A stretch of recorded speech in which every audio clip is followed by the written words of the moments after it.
Welcome to the Gangcast, aka the Games and Not Games podcast. I'm Janet Garcia, and joining me as always is Isaiah Smith. Hello. Hello. I want to open by saying we are aware that the last episode had some audio hiccups. This is hopefully proof that we weren't lying when we said a few episodes ago we had to destroy the episode completely because of audio issues. We have no idea what's happening. We don't have a solution. But the good news is there's a good chance that nothing bad happens because we think it was just like a random technical hiccup. Yeah. The bad news is if something else does happen, I don't know. My only idea is to change out like a cable or something. I think it's only on my mic that I use sitting here. I mean, I don't even know that. I have no idea if it's a hardware or a software issue. I'm hoping it's just software because that could be, well, I guess both could be easily fixed, but like we don't have to do anything if it's software. It's just like let's just update something that could be fun for us to do. I just thought this now, so it wasn't like I was like saving it for content, but maybe we should start recording through like Riverside or something, and then we have like that as a backup. Well, if it's the issue is with the mic, then that if the issue is with the mic, then it won't make any difference. But for the software part, maybe that could be something. I don't think it's Logic. I feel like Logic is very solid software. I mean, it could be. But so you think it's a hardware issue? I think it was an issue with our Rodecaster. And again, once I like turned it off, turned it back on, did the classic, turn it off, blew and on through again, the cartridge. Yeah. That seemed to have fixed it, at least for like until there was another random software hitch halfway through the last episode. Yeah, we had a thing where it like stopped recording for a second, and then we had to like continue. So we'll see. So it could be the hard drive. We're keeping an eye on it. Yeah. Thank you for those who have reached out about it. Continue to do that if this happens again, because mostly I feel like you know when stuff happens, but sometimes it might not be as obvious in the editing process. So yeah, they say that as they just hear us speaking in garbled thoughts right now. Yeah. That was actually pretty good on my part. So that sounded really good, really actually. Good, yeah. How are you doing today? Good. It's weekend, exciting weekend. We got zoo plans and all that. That's content. There we go. I get it right. Any life experience we have is now content. Yippee! Sneak preview into next week's episode. Yeah, most likely. Because we actually haven't been to the LA Zoo yet. Not really. It feels like we've been because we went to the Oakland Zoo, and in my head that's just the LA Zoo. Well, we went for the American Heart Association. Oh thing. Yeah, we did, and we saw like one exhibit. Yes, we saw like literally the orangutans and the elephants. Yeah. So not a lot. I'm sure the zoo has a lot more going on than just those two exhibits. I hope so. But yeah, that should be fun. All right, you ready to get into games? Let's talk games. We are finally talking about Clair Obscur in a more concrete, tangible way. I think our first conversation was I had played about 4 or 5 hours, and you had played maybe a little bit more than that. Yeah, 6. like slightly more. We've now beaten the game. We are going to open with a spoiler-free conversation, kind of like a micro review. Again, spoiler-free for people who still have not either finished it or started it and are maybe just curious, what the vibes are with that. And then we will go into a spoiler cast where we talk about everything in the game. And that will be, I will say that several times the way I'm saying it several times now, and it'll be timestamped and everything. So, yeah. And then, of course, there's not games, which we'll get into later. All right, Clair Obscur. Clair Obscur. I understand that you are not the biggest fan of the OST. Yes, I like that song though. I do like that song. That song, you throw that on. Apple Music has like a gaming playlist that I don't know how often they update their playlists and things like that, but they added that song to it, and every time it comes on, it puts a smile on my face. Yeah. It's like a good one to do the gritty to, I feel like. Yeah. It's very little lad coded, but still fun. Yeah, I guess just to get at it, which this is like, I think the most boring take for people to get mad at me about, which is me not liking the because I've seen that happen a little bit online because I this is like so not related to the game, but I was in the one of the chats for one of Kind of Funny's episodes, and I was like talking in there, and I used to work there doing PS stuff with PS I Love You back when they had that PlayStation podcast. So people in the community know me. That hey Jan, it's good to see you again. Which honestly always fun. If anyone from Kind of Funny is listening, like of the community, it's always, I get a kick out of that every time. I little ego boost. So like, ooh, yay, hello. Like, it's just fun to see, the community members and many of those people still, watch this content and my content today, blah, blah, blah, blah, blah. But I was in there and I mentioned, that I didn't really like the soundtrack. And then that kind of like, not spread along the internet, but like someone on like the Min-Max YouTube comments was like, oh, and Jan didn't like the soundtrack or whatever, or I don't know. Sure, obviously it's a very beloved soundtrack. I knew when I conceived of that when the thought popped into my head that I'm like, I don't think the soundtrack is very good. I knew that was like an unpopular thought. Does not stop me from having thoughts. No, yeah, that's why we're here. Yeah, I mean, I think there's a lot of great pieces in the soundtrack, but overall, I find it actually to be really uneven, really jarring, really trying too hard in some spots, not letting ideas breathe enough in other spots. Yeah, I just don't. It is not a bad soundtrack. I think that's a little extreme. But there are moments though where I feel like this is actively bad. And you could say it's a taste thing, but the EDM stuff that's in there when it's like Minoko's fighting somebody and it's like coo ka-choo, and then like mind you too, some of these fights are long if you're like thinking through stuff, if you're only dodging. Yeah, so I don't need 13 minutes of the I'm like, okay, look. And then sometimes you go into the overworld and it's literally just silence. That is true. And I'm like, what? Or sometimes you're in the overworld where you're very just casually walking around and it's like, it's like an aria is playing in the background. I'm like, it is the moment, when the composer's in their bag and they're like making a score that hits the emotional beats of the cutscene, that hits the moment, it is strong. It is good. But for all of those moments, there's so many more like whiffs, oddity, or just like I turned the OST off actually like 30% through the game because I'm like, it's not my taste. And I've also even done that with OSTs I like. I'm big into listening to my own music when I play a game. I know some people think that's weird, but that's like a me thing. So that's not always a condemnation on the OST, but I was like, I'm not liking the OST. I'm just gonna put my own music on. But for the end of the game, again, no spoilers on the end of the game, but for the end of the game, I'm like, you know what? It's the end. I'm gonna put the OST back on. We're gonna end it. I want to see the authorial intent of the end. And yeah, the like some of the stuff going on when you like get to that final area, it's very grandiose. There's like the electric guitar. I think the electric guitar is trying too hard. Like I just was very like like when I turned it on, I felt like this is why you haven't been here. This is for the last 60 hours. But anyway, I'm sure we'll, well, actually, what are your thoughts on the OST, just so we can kind of put a pin on it. Wrap that up and then get into gameplay, which I think is people care about a lot more. I like it. I don't know. It's a very, I don't have a lot of sort of asks when it comes to OSTs and stuff. Like, give me a catchy tune, give me a recognizable beat, a tempo that I can rock with or something like that. Like, and I'm good to go, right? Like, I know people always sort of pull to the Lumiere, like sort of, theme song. They also pull to Minoko's theme. And I'm like, yeah, both of those are in my Apple playlist right now. Like I'm rocking with them because they rocking with me kind of thing. I don't need a lot. I don't need a lot from it.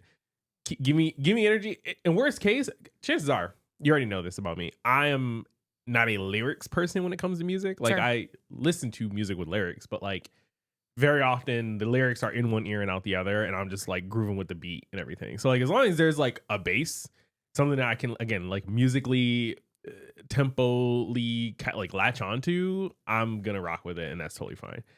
We were, I'm playing Bravely Default, and you mentioned like, oh yeah, like see, this is like good like background battle music or whatever. Like it's repeating and everything, but it's like it's fine, it's good. It's not doing too much, it's not doing too little. It's kind of like just rocking with it. And in my head, I'm like, I mean, that's just how I felt about. That's how I feel about almost all battle music, except for Metaphor, where the guy comes in and that shit bangs every time. that song is really good.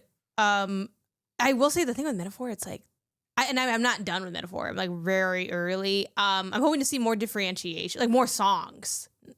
I couldn't tell you. I don't know. I don't think there is, and that's the only thing that's kind of like, that's kind of a lot for like, it is very good, but I'm like, I think you might need like some switch up, but yeah. All right. Clair Obscur is a game. Thoughts on the game now that you've finished the game? Again, spoiler free. We're going to spoiler stuff later. Yeah. Spoiler free. I guess what could you give sort of the premise? Yeah, sure. A spoiler free premise to Metaphor? Yeah. Clair Or Obscur. to Clair Obscur. It's the same. It's all, you say tomato, I say, tomato. I say tomato in French. Yeah, Clair Obscur Tomato. is a game developed by, I believe is it Sandfall Interactive is the studio. Indie, but bougie indie, like they had a good amount of funding through Kepler. So some people debate, like, is it indie if they have money? I think they're indie because they're independently owned. And sometimes when you're independently owned, you can get a good amount of money and resources to make your game. So yeah, that's the studio that made it. It is a turn-based RPG with real-time combat elements. The real-time elements are in the vein of quick-time events when you're on attack. So every attack or move you do has a quick-time event associated with it. When you're on defense, that means dodging and parrying, or dodging or parrying rather. So every single attack is dodgeable or parryable. I think, is every attack a parryable? Maybe. I think every attack is dodgeable or parryable. Like there is a way to avoid every attack. Yeah, I'm trying to think if everything can be parried. If not everything, it's almost everything. So you can do, theoretically, you could never take damage in this game. Yeah. You can do a hitless run, which would be insane. Which I don't know if anyone's done that. Actually, the thought of that is making me want to cry. So that is the mechanical construction of the game. A lot of people have pointed out that this is kind of like a JRPG inspired game, like the feel of the combat, the style of things, the way they construct the party member system, the idea of gaining party members, just feels very JRPG. Again, you can kind of debate what makes something JRPG versus not in terms of the stylizations. I'm of the mind that JRPG needs to be Japanese because the J is, but maybe that's a separate genre conversation. Sure. But those are things that go into the mechanics of it. And then narratively, the game is that you have this being known as the Paintress who paints a number in the sky. That number is a countdown where every time it's your turn. So it'd be 34, it'd be 40, 39, 38. And people that are that age die in a very Thanos snap kind of death. And that event is known as the Goumage. So that is what's happening on in lore wise in the story. And you are part of Expedition 33, which is another expedition that's going out trying to kill the Paintress and stop this from happening. And every year there's been different expeditions since this sort of event happened in the society. And that's kind of where the game begins, where it's it's another it's another Goumage day, in the town or whatever. And I think that those are kind of the main things to point out for what the setup is. Other stuff that we'll get into, I feel you get to know more as you play the game, the overworld map construction and things like that. But that is the general pitch of what the game is. Anything that you'd want to add to that? No, not really. I guess a little, just a touch more on the general combat. It is I feel in a lot of in I guess classic JRPG kind of fashion, the characters you come across and who maybe join your team and things like that, they all kind of have their own sort of ways they do combat. It's not a fluid sort of class based combat system. It's oh no, everyone has their own moves that they can learn and unlock and then perform in combat and things like that. It's not a I guess it's more Pokemon to a very, very loose degree. It is more like a Pokemon than a Final Fantasy Tactics kind of thing. Even though those are both strategic JRPGs. You go into a battle with a mindset, with a strategy, and how you're going to do the combat. And there's elemental effects, there's weaknesses and strengths and resistances and things like that. So just to paint a little bit better picture about what the actual combat, how things work. Yeah. So yeah, no, Claire, man, I really like the game. I think to say it's not a game of the year contender is, I feel what else have you played this year if this is not a game of the year contender kind of thing, right? And again, keeping it spoiler free and everything like that. Game is really good. People are talking about the writing, people are talking about the combat, the adventure, the emotional beats, things like that. And It's really good. I think this is like, I saw a lot of talk about like, it was a TikTok I saw of like this, you know, other podcasts, like kind of clip out thing where they were like, hey,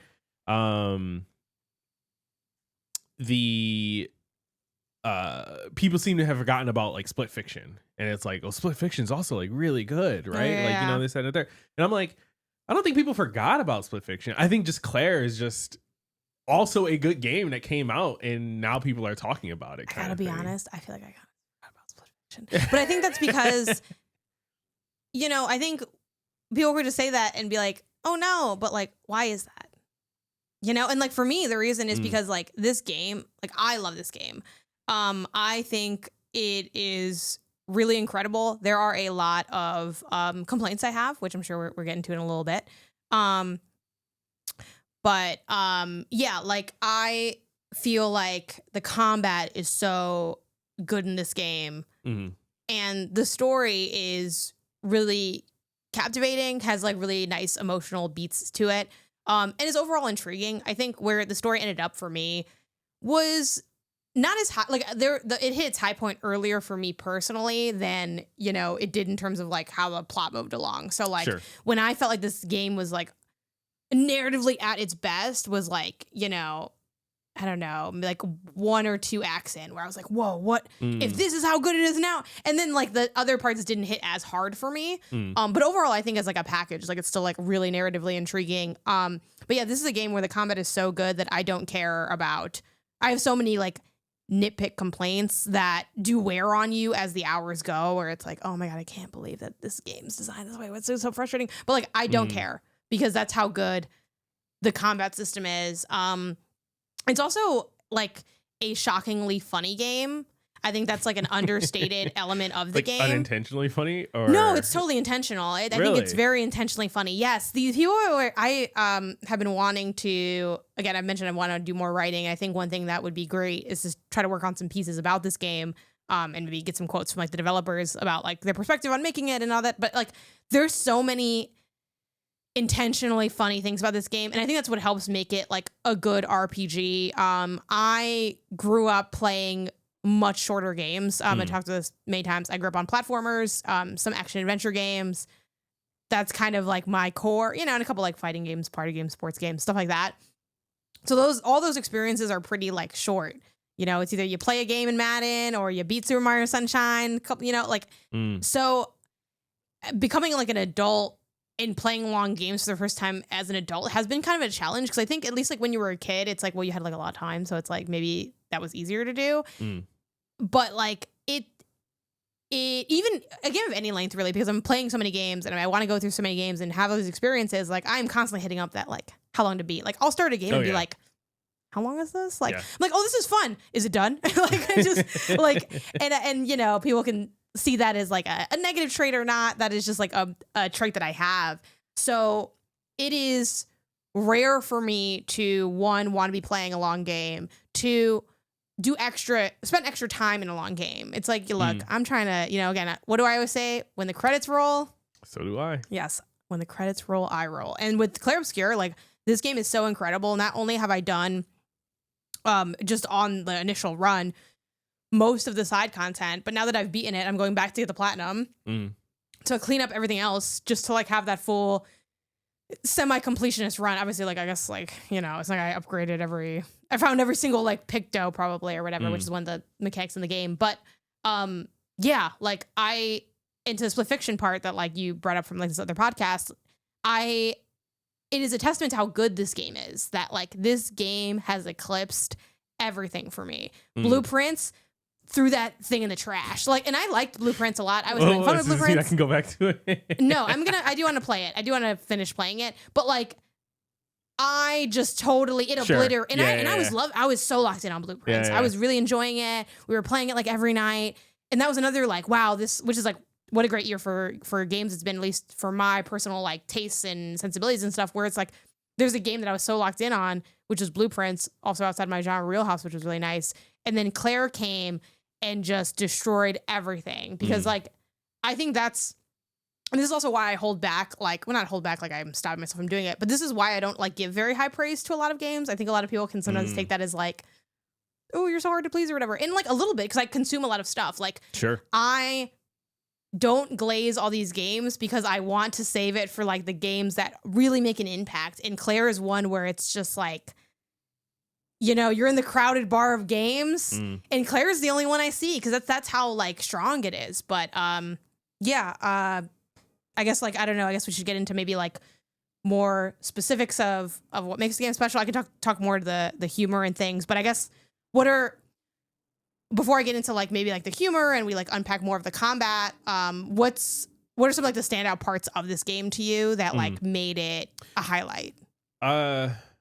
I think for me it is a good balance of game mechanics and story. And I know that sounds very generic, right? Like that's literally the goal of almost every game. It's like, oh, we want to make sure it's fun to play and it's interesting to play, and you know, but like I think they do such a good job in this game of introducing like mechanics to you that. So I'm a systems person, right? Like I love systems. I love, you know, building up engines and games and things like that, and like, you know, keep it going. This game introduces so many like small little mechanics that in the very beginning, my brain started working on like, oh, I could see how this is gonna like evolve and how this might like interact with other things and like, you know, build on top of that. And like this game delivered on then giving you like more to do with these like little mechanics in the form of characters, in the form of everything, like across the board. Like if you have a strategy, they give you so many tools to like lean into things. That paired with a story that like I personally found very, very interesting. Like I was very much, you know, like you said, you felt, you know, in the first sort of like, you know, earlier parts of the game were more like story heavy, or like the story hit more for you in the early parts than the later parts. I was in my seat the entire way through. I was standing, clapping, applauding, throwing flowers the whole time. And the more it went on and the deeper it went, I'm like, yeah, no, they're in their bag. They're giving me exactly what I want. They're giving me what I didn't know I wanted, which is like, I think an impressive thing to do. I do think where the story goes was more intriguing than like what I think the thing that I liked about the story is that I wasn't able to clock it, which I don't think a story is bad if I know where it's going, because I think you can still have like an impact. Like I don't think you need surprise to have an impact, but I wasn't expecting what it became. And once I sat with it more, I was like, you know what? Yeah, I can kind of rock with this. And I really like, I really personally like the ending of the game specifically. I thought was really strong. And you know, what does my brother Edwin always say? It's how you start and it's how you end. And even though I wasn't like one of those, a lot of people were like, the first 10 minutes of the game, I was in tears. It did not hit. It did not do that for me. Like, I don't know. I knew they were going to get. Why do people do that? They do that with Up. They do that with this. They do it with like all these things where it's just like a very emotional beginning, and they're just like, oh, this is art. This is the pinnacle of storytelling. I don't know. I mean, this goes back to our conversation where I was talking about. I forgot. There was like a totally different topic, but I talked about how like. Yeah, didn't cry at the beginning of Ori in the Blind Forest. Like, I don't think that's that another moving. One, yeah. Like, I think there are people that, and maybe they're just more emotionally in tuned. Hey, y'all probably healthier than me. You know, take the ball and run with it. I don't know, but like, this is a thing that like lightly irks me a little bit, which is like seeing a sad thing. Wow, you made an emotional impact. I don't think it's enough to like have something sad happen to be emotionally impactful. Like, I don't believe seeing someone's dog die is inherent, like in media, like not in real life, obviously. In media, seeing that is like inherently tear-inducing because it depends on how you do it. Like, I think there's times where that can be really impactful. There's times where things can like, there's a reason like sometimes things hit and sometimes things are seen as just like cheesy, and it's like that's all in the execution to me. And it's not that I think the beginning of Clair Obscur is badly executed. I just think that because there was no, you know, world building done yet, because it's the beginning of the game, I think the only way that those scenes where it's like, okay, you see the first Gumatch happen, and that's like the scene that people were talking about, the only way that would have been impactful for me is if they had really done some like really great, fantastic, like grade S writing. And it's not that they badly wrote that scene, it's just that they didn't write it enough to offset the fact that I don't have any already emotional attachment to it. so they just couldn't do versus, or also that can be in the acting too, which I do think the like the animation work, the mocap work, like that kind of execution in Clair, I think is also really strong. Like I think there's some really good animation work there, despite it not being like it's a pretty solid like visual game, but it's not like massively high fidelity. And within that, I still think they do a great job, like getting the characters to look emotive and sell the lines. Yeah. Yeah. I agree. I think that they have. It's something I'm holding a gun to you. Yeah. I agree. I agree with everything you're saying. No, I think that's totally spot on, right? Like, you know, I think they are able to convey much more better emotional scenes than the very beginning, and I don't know if it's because it's just the beginning and like, so it's, you know, sort of the first thing you see. It's, you can't really spoil like the opening to the game. You know what I mean? Like it's just the one that people talk about because it's kind of the most experienced one because again in the beginning, or if it's just like, are people really latching onto it as like, I think people really latched onto it, like, but I don't know why, because I don't know. And maybe it's also this is not like I've like read more, so now whatever. Because again, I'm trying to get back into my reading bag, and it's been a struggle because I can't find any books I like. But I don't know. It's kind of like, it's funny because you say that you hate sad stuff, like in media. You don't like sad movie. Like, well, it's not that you don't like them, but you do not seek that out. You don't want to watch a sad movie. You're like, I would like to not watch a sad movie. For me, all I do is sit in sadness and despair. Fucked up books, fucked up movies. Like all I do is consume fucked up stuff. Not literally exclusively, because obviously I'm a big fan of sitcoms, and those are like some of the most lighthearted media you can consume. But like all I do is like sit in the narrative darkness.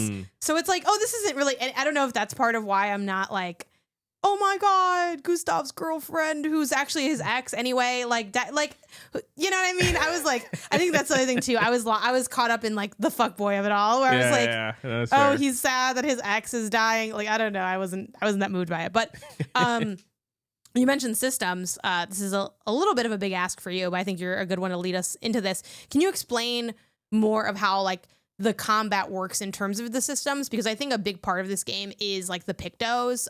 So can you like explain what that system is and how it impacts the game? Yeah, sure. So in a lot of RPGs in general, right, you find that there's usually some mechanic around like abilities or skills or whatever they might call it, right? In Clair Obscur, that comes in this the picto system, they call it. And so the way it works is you find these things called pictos out in the world, right? These are abilities that you find and you pick up, and they're equipable abilities. And when an ability is equipped, if you have the ability equipped and you win 4 battles with it, it doesn't need to be like all consecutive or anything like that, but like after 4 battles with a picto equipped, you unlock the picto to then be able to equip it using sort of like ability points as opposed to slotting it in one of 3 ability slots. Well, Lumina specifically, only because there is, I think, ability points for this, because there's like attribute points and then there's like Lumina. Yeah, so this game does a thing where they don't call anything a normal word. They have their own like in-universe word for it. So it's like, you get a little confusing trying to explain it without going into like the lore of the game itself. But yeah, so you can slot 3 abilities, or you can spend Lumina, which is like an ability point kind of currency that you get to enable the abilities that way. There's other details in it, like when you slot something, you also get like stat boosts with it that you don't get if you spend the points to kind of enable an ability and things like that. But like that's I never paid attention to that. Yeah. Like genuinely, really, I know some people really did pay attention to it, but like I did not. Yeah. So the whole idea is that you're unlocking these pictos, which are abilities, and then you're unlocking the abilities so that you can then apply it to more than one character at a time by spending this like ability currency kind of thing. But these abilities have also like, they run the gamut for what they can allow you to do. Like there are abilities that just like increase health or increase, fire damage or something like that. But then there's also ones that do like crazy stuff, like you start the game with, or you start each battle with shield, or like you start each turn with extra move power. Like there's there are power ups and debuffs and buffs and things that you can do, and like there's pictos that kind of like work with all these various systems. And so like it makes for a really, really unique, like each character can be their own powerhouse in a way if you like set up the pictos right, and like you've unlocked things and you've spec'd into certain builds, and also each character has their own skills, which is like almost like spells you could think of like in a traditional RPG kind of terms. Yeah. It's like, okay, like each character can have 6 spells equipped at a time, and these spells take energy, or they have their own kind of mechanics to them that's unique to each character. Like Yeah, they require AP to be used, yes. which is basically like it's MP. Basically. Yeah. It's MP that like you get each turn kind of thing. Yeah, like it refills each turn. There's other ways to refill it, just through kind of like that picto system that you talked about. But yeah. Loon, who is like one of the first characters you unlock and use, she's I think every character that's on the cover art is free game to talk about. Fair. Pretty much. Yeah. Loon's like a sort of traditional, she would fill the role of like a traditional mage in like any other kind of RPG, where like her thing is all about like casting spell, shooting fire or shooting lightning or shooting ice or doing all these things, sometimes in combination. And like her sort of character mechanic is that whenever she performs a spell, she generates a like staining, which is like a token or some elemental token. And then she can use these elemental tokens to like power up other spells that she do, which also then generate their own tokens. And so it's like a very, engine buildy kind of system there, where you're managing what tokens you've already generated with what moves you want to cast that will then generate other tokens. Yeah. And like a mage, she, has the elements, she can heal, she can do all sorts of stuff. And it's about like kind of balancing what role do you want her to play on your team? Yeah. I don't know if you want to go a little bit more into like team structure. Or, I could talk a little bit more about, I think that was a really good job doing a base setup. I think one of the things that I really like about this game, and also this is a good point to point out that like, it's a pretty like I think they do a pretty good job tutorializing. The only thing that I felt like wasn't that well tutorialized was sort of just like to what degree that basically the flow of the game and maybe it was like, I'm sure they attempted to tutorialize it, but I kind of understood it more when you told it to me, which is just that like you want to get a picto, you want to learn it. That's like the language they use for when you do the 4 battles or whatever. You want to learn it as soon as possible, just so that you have the option to like equip it or not equip it. One thing I want to add to what you said too, with the like equipping the pictos, with the currency you use for that, which again is called like Lumina, I'm making it up, like let's say Loon has 80 Lumina, because you get more Lumina than it's like you assign them to like each of your characters. If she has 80 Lumina, she can then spend all 80 Lumina, equipping the pictos. And some pictos, this one cost 20 because it's like really cool. This one's like it costs 1. So it's like, Dodger is one of the first ones you get, which is just you get AP when you do a successful dodge, at least like or you do a consecutive amount of something like that. Like that. It's related to dodging. Like dodging will give you AP, like doing at least one like good dodge or whatever. Perfect dodge. That's like cost 1. And that's like you can mix and redo that every time versus like when you're leveling up and you have like more traditional like attribute points, it's like that is something where they like give you like a respec currency and like obviously some people they always respec. I like never respec pretty much because I'm like I trust the build. So that's like its own regular, very traditional thing. But something that I really love about this game that I do think makes it really unique. And some people argue it makes it like an easier to play like RPG than, maybe Persona or something. I'm kind of like, I could take it either way. But I like this more because I hate this element of other RPGs. You don't have to like worry about SP. So like by that I mean you can battle forever. Like you don't need like you can obviously like if you let's say your characters are really low on health, like there's not as many ways to like heal outside of battle other than like resting at like a flagpole or a camp, which the camp you can like use at any point in the overworld. Versus like in something like Persona or a lot of other traditional RPGs, like you go into like a dungeon and then it's like, okay, well, you can like maybe heal or like, you know, do stuff outside of battle. But at the end of the day, you only have so much like total ways to use your like spells, you know, and like you can have items that refill that, but like you only have so many items, and at a certain point you need to do like almost like a long rest. Yeah. In Clair, you don't have that, and I really like that because that's like something that I sort of hate managing in other games. Like I hate. Well, you're a hoarder too. Yeah, like I don't like having to manage my SP, or especially like I think in other RPGs, and this is also something unique to Clair.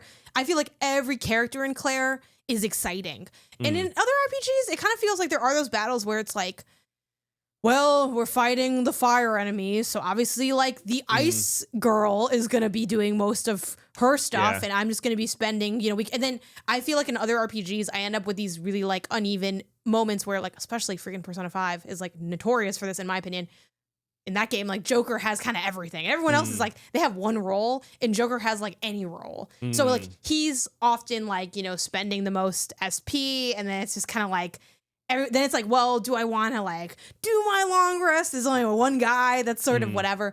The only thing I don't love about Clair is that you can't heal outside of battle. Other than the chroma, you have like kind of a big healing vial. You have like up to like 3, I think, to start, and you can get more. That lets you heal outside of battle. But like you can't do something like use one of your healing spells outside of battle, which I do think mechanically makes sense because they're not like tracking your like spell usage like long term. But it is something that's the only like thing holding you back. But I really like that in this game because it doesn't feel like I have to, I don't know, manage another thing. It's all about just like using my turns and my moves wisely. But yeah, everyone I feel like can play their own role, but also like play different roles at different times. Like there were times where I'd have Loon as like the healer because she's one of the first characters that even has like a healing spell. But every character you notice that like, oh, eventually they can get something to heal themselves or maybe even other people over time. But yeah, I really like that element of it a lot.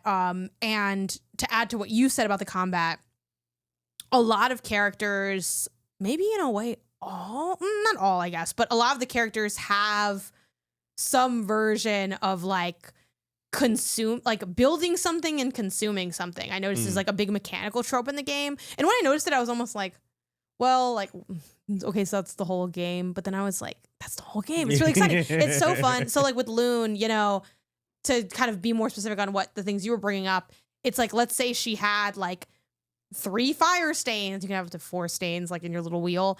And then it's like, oh, well, I do a move that like is powered up when I consume the fire stain. So that's kind of what, you know, just to add more specificity to it when we talk about like consuming and using. So there's like so many things you can go into, or you can do something basic, which my stuff with Loon was very basic. I just kind of filled up her meter, and then I would do Mayhem, which like you can consume all the stains to break. Breaking is another big thing in this game, which, you know, if you've played other video games that have those kinds of mechanics, it's known as, you know, staggering is sometimes what they call it in other things where stunning, you like, it's break, and then it says that they're stunned for, you know, usually not that fucking long, but whatever.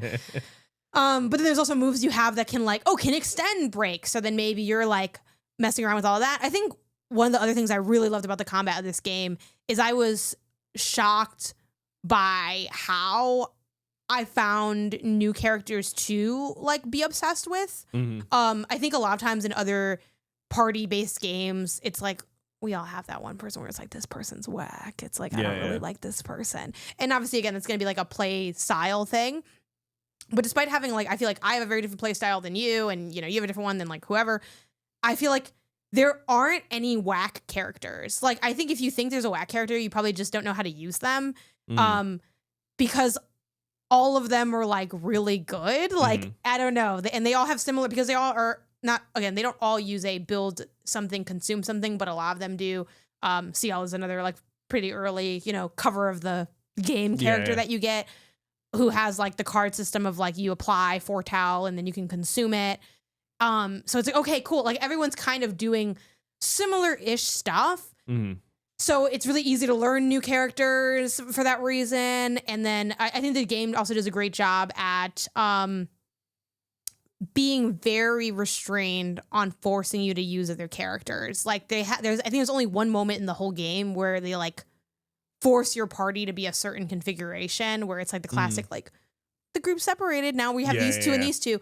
That happens like one time, I think, in the whole game. Maybe two if I'm forgetting one. But and then they also have like one other thing that happens later where it's like you're sort of incentivized to use like a new party member, which I think is kind of smart on their part.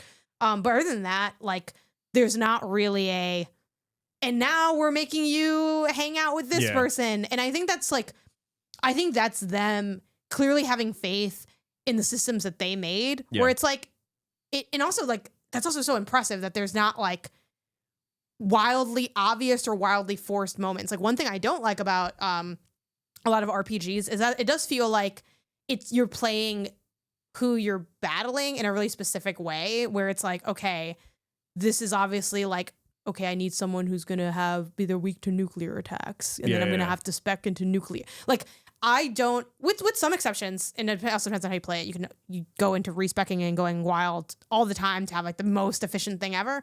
But I feel like at any time, anyone can take on anyone. Yeah. I don't feel like they're like, this isn't a game where not it's a like Pokemon game. Yes, like even though you said I didn't use the comparison, but like it's not going to be like, oops. Again, Mael's another core like cover of the box character.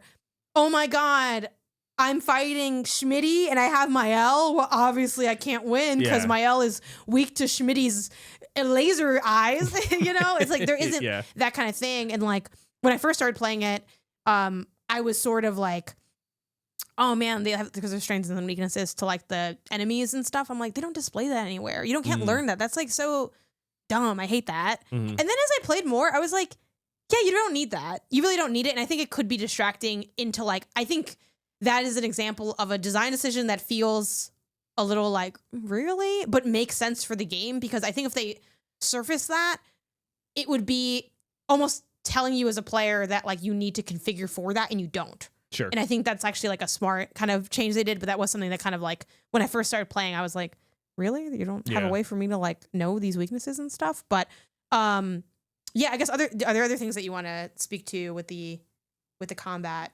or any highlights of the game that you want to draw to before we get into spoiler stuff with like other characters, our builds? Not really combat, but so far we've mostly talked praise, but I think there are still some weaker elements to the game as well. Cracks knuckles. And again, without going into spoilers, I think that just like some of the navigation and like the world is a very interesting world to be in and move around and like see. I was talking to our friend Justin about like just some of the like visual elements and like some of the places art design. You go to. This is like art design a lock is for like, I forgot what they call it in Keeley's Game Awards, but like there's a word for it's like either art design or visual, whatever. Like I think the creatively, like the monsters. Oh yeah, like and like the people are the like character really design, good. the world design, all of that, incredible, very unique, very bespoke, and like has its own language in the game, right? However, I think that to the detriment of some like player experience, you find that it's easy to get turned around in some places and lost, and there's not a like map, at least like a traditional map in like once you're in, I don't know, a location. There is no mini map at all, and there is no map when you're in a. Again, I wouldn't really call them dungeons because they're just not dungeons. Not dungeons, but they're like levels almost. Yeah, because you have like an overworld, and then you like can go into. It's very like explicitly like you're going to like kind of there's like a hazy like aura, and it'll say like coastal cave, and you have to hit square to enter. You're playing on PlayStation. Hit square to enter. It's like and that's like its own little kind of level, and that level has no map. Yeah, once you're in, it's got no location, map. That's it. You got to go off of Vibes. Environmental storytelling and a prayer. And guess what they're not good at? Actually not environmental story. I guess I would say environmental like cues. Yeah, I guess that's right. And like environmental breadcrumbing. I think for all that this team is great at, I think this is like the number one weakness they have. And I hate to be like the guy who's like, power through, it's gonna be great. I genuinely think like power through this game. And that's why I think if you're seeing the combat and enjoying it like all right, like, oh, it's pretty good. Power through the parts you don't like, because the combat only gets better, and the stuff you don't like, it does not get worse. So that's at least something. I think it gets a little less. I do think some of the worst areas are the early area, like that underwater area. Oh, it is so easy to get lost. Why'd you make that? Honey, what was this? So yeah, there's very at an attempt to be brief, but also to be specific, because I think it's like, I don't want to be too like, I'm lost, but like, why am I lost? I think there is it's very samey, like the environmental design, like once you get into like a kind of a biome, a level or whatever, it's very visually samey. I think there's also too many, despite being like fairly linear, like these levels are not even wide linear. Like these levels are way more linear than like an area in like God of War 2018 or whatever. But they are not like linear enough, and they're not visually distinct enough to know where you're going and where you've been. And I've gotten lost in levels that are like kind of linear when I'm looking for something specific, because again, big background in 3D platformers. I think of like a game like Jak and Daxter. That is an area that has very much like everywhere levels. in this game is Spider Cave. Yes. That is actually insane. Perfect. That is perfect. That is exactly what it is. I'm standing up. I'm clapping. I'm crying. I'm throwing up. Like you nailed it. Absolutely. Because like there, like a level that I do get kind of lost in when I'm looking for like all the orbs or all like the power cells or whatever in Jak and Daxter, that I think is still a well-designed level, but I just get lost in a lot, is like the snowy area. Because it's like, again, you're looking for something so specific. I'm like, where? I feel like I've been everywhere with it. But Spider Caves is like enemy number one, because it is so visually, the core area, specifically the center area of that area. What if you made a level that was just that center area? It is so visually stagnant that I don't have a way to distinguish where I've been and where I'm going. I think they have too many corridors that wind back to a core area, which then make it so that like it is so hard to do what I think most players want to do and what you benefit to do. Because again, you look around, you find Pictos, you find Lumina, you find notes, which is like, I think we all, for the most part, want to determine what is the core path, what's the side path, and make sure that we do the side path before the core path. It is like impossible to do that in this game. There have been so many times where I'm playing this and like you were always ahead of me in this game where I'd say, Isaiah, where do I go? I'm not getting it. And not only that, I think if you were, which I've like glanced at a couple like guides for like the collectibles, mostly YouTube, just because frankly they've been just easier to understand than like the written ones I've seen. No offense to the written ones. It's a confusing game to. It's kind of like it's and making guide content is hard, but like y'all who are making the walkthrough, God bless you, because that's got to be a hell. Because even just getting players oriented in the right spot, like there's just so little visual distinction.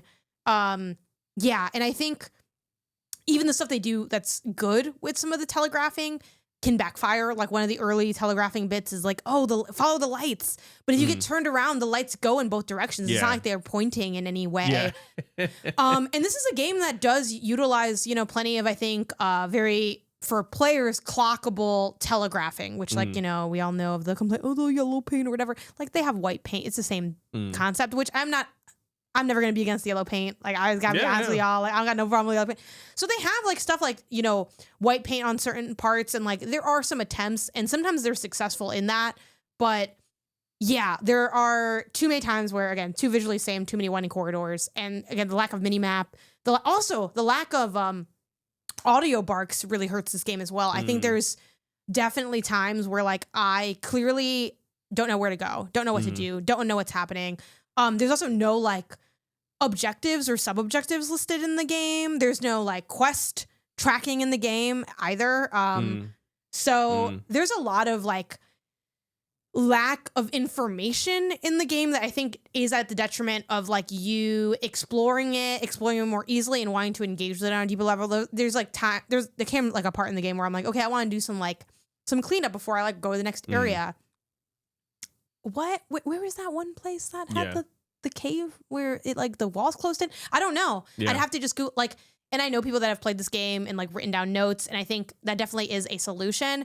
I very stubbornly refuse to do that because I'm like, why should I do this extra work when like you should have done this in your game? So those things do suck. And I have nothing positive to say about that element of the game really, other than the fact that like, hey, you get through it and there's like great gameplay, there's great story, there's like great other stuff. Yeah. So F it. But yeah, I do think that part is hell. I think for me, the last non-spoiler thing I want to talk to is just more specifically some of the humor in the game. The game is very funny. The game is funny in that it has a lot of like absurdist situations, which I think this is like another thing I want to write about. I think a lot of the best RPGs are obviously like they are like some hero story, and they usually have like big stakes. It's usually the end of the world. It's pretty much every RPG is the end of the world. And this is not really any different. It's like, oh, it's the end of the world, you know, so yeah, same vibes. But I think with that, you need, you know, that's the tragedy. What does every tragedy need? It needs catharsis. That is the construction of, if you cannot have a tragedy and not have catharsis. So, and that catharsis usually, you know, sometimes it can be like something silver lining. A lot of times it is humor. And I think this game nails putting catharsis in its tragedy through stuff like you come across like a gestural village pretty early on. They're like a species that exists in the world. They're funny and silly. They're like Goron if they were even derpier, which is wild because Goron are like the derpiest things that you could make. They have like funny, dumb stuff. Like they have the "this is fine" dog meme in the game. But even outside of that, because I do think meme humor is a little like whatever, you know, like maybe that's not your cup of tea. But they have stuff like there are these gestural challenges that exist like on the different beaches throughout the world that are like optional challenges. And they have one like fairly early on that people, like a lot of people were talking about, which is like their version of is it called Always Up or like so. Up or something? Like the hell platformer where you're just going up, and it's like, you know, bunch of like honestly crummy looking assets thrown together. Like that's that game. Crummy looking assets thrown together, funky physics, really hard platforming, really like unforgiving, slippery, annoying, mean. Like that's that style of game. Chained Together is another one that kind of came out recently, and that was very big. So they have their own version of that. A little bit definitely easier, like way easier than those games. And rightfully so, because I'm a big believer in like anything that your platforming is successful when you construct a level around what your platforming is capable of doing. So, and I think they nailed that with that. It's funny because a lot of people say that this is like the worst thing in the game. I think it's one of the best things in the game because because it's dumb. Like I think the platforming, when you're platforming in a level, that sucks. When you're platforming in a hellscape they created because they know that their platforming is kind of slippery and can make for a funny hellscape 3D, like it is like, it's avant-garde is what it is. Like it's so good.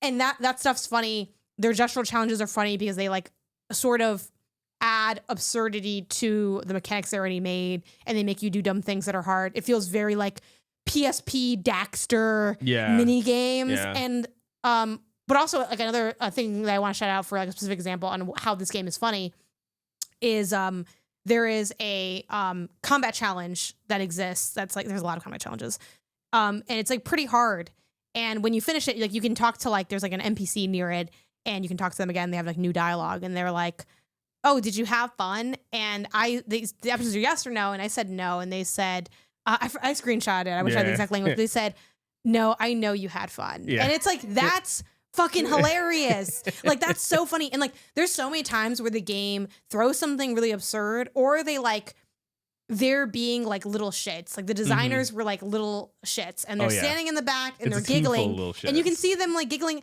and that's like so funny, and that's like peak humor. And so like, yeah, I think when we talk about video game humor, a lot of times we think of games that are like attempting to be funny, like by design, by genre. You know, games like what's that one game a lot of people liked, but I actually really hated? The British one that came out last year. Thank Goodness You're Here. Thank Goodness You're Here. Like that's obviously a comedy game. Untitled Goose Games. Okay, but, you know, there are games that are like, I'm about being funny, but like we need to talk about the games that aren't about being funny, but they are funny because that's even funnier than the funnier games. Like, it's a very amusing time, and I think that stuff also makes it adds more flavors, because like as much as I like dark stuff, I don't need like dark brooding all the time. Like the fact that they can have like these light, they have like a gradient of like emotions that they pull on, and it makes the impactful stuff feel even more impactful because they're not beating me over the head with it every 10 seconds. It's not like every day they go back to the camp and they cry in their diary. It's like sometimes they're just like hanging out or getting drunk or, you know, talking to their friends or like, you know, like they have a lot of like differentiation in this. The camp stuff is also, I was also very impressed by. I kind of hate camping with my party. I feel like it is the lore dump spot, and I feel like there's always so much dialogue, and I kind of get sick of it in a lot of games. In this game, I think they do a great job you exhaust those conversations really quickly. Yeah. They're really good at like brevity. They're good at like their cutscenes too, snappy, quick. Yeah. These are not 30-minute, 1 hour cutscenes. Atlas, RGG Studio, look across the aisle and maybe get the pad out. See if you could, and I like their cutscenes and I think it works for their games, but I'd be lying if I didn't say that I was kind of like refreshed having an RPG where the cutscenes were not 15 to 30 minutes long. Yeah. No, that's fair. But any last thoughts before we go into spoilers? I don't think so. To cap the spoiler free, game is good. Definitely one of my game of the year contenders. It's my current game of the year. I would say it is too for me. Obviously, I still got. Honestly, one I'm really excited to play more of, the Altars. I think that has potential to be up there. And then obviously my Death Stranding's coming out soon. Oh yeah. That's gonna be dropping. Me and Sam are gonna be backpacking across, I guess, the United Cities of America. Yeah, I don't know. We'll be there. There's other contenders. Me and Bobby, I'm gonna be there regardless. Yeah. Well, are you? Is a separate topic. Oh, Death Stranding. Yeah, you're still gonna play some more. What is going on? I have temporarily, which is kind of like a cop out to playing, but it's like because I'm also busy with other stuff. I'm not ready to finish Death Stranding 1. I'm gonna see, which I know the answer is probably no, so I might also just do it on my own if I want to.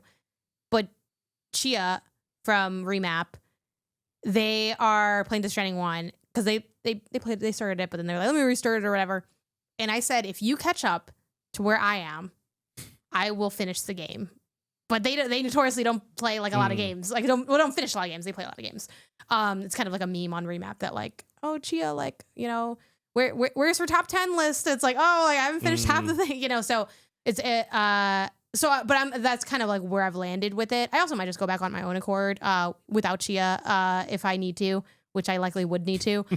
But I don't know. We'll see. Maybe because then it's like, okay, cool. Like I'm in it with somebody else. But yeah, definitely Death Stranding 2. That's all you, baby. You take the ball and run with it. All right, we're gonna be there. But yeah, so game is good. Game of the year contender for me. Currently my game of the year pick, but obviously we're still only in June. There other games are around the corner. And oh man, yeah, that song is definitely gonna be the metaphor battle of this year for me. Where I'm just gonna be playing it. It is very catchy.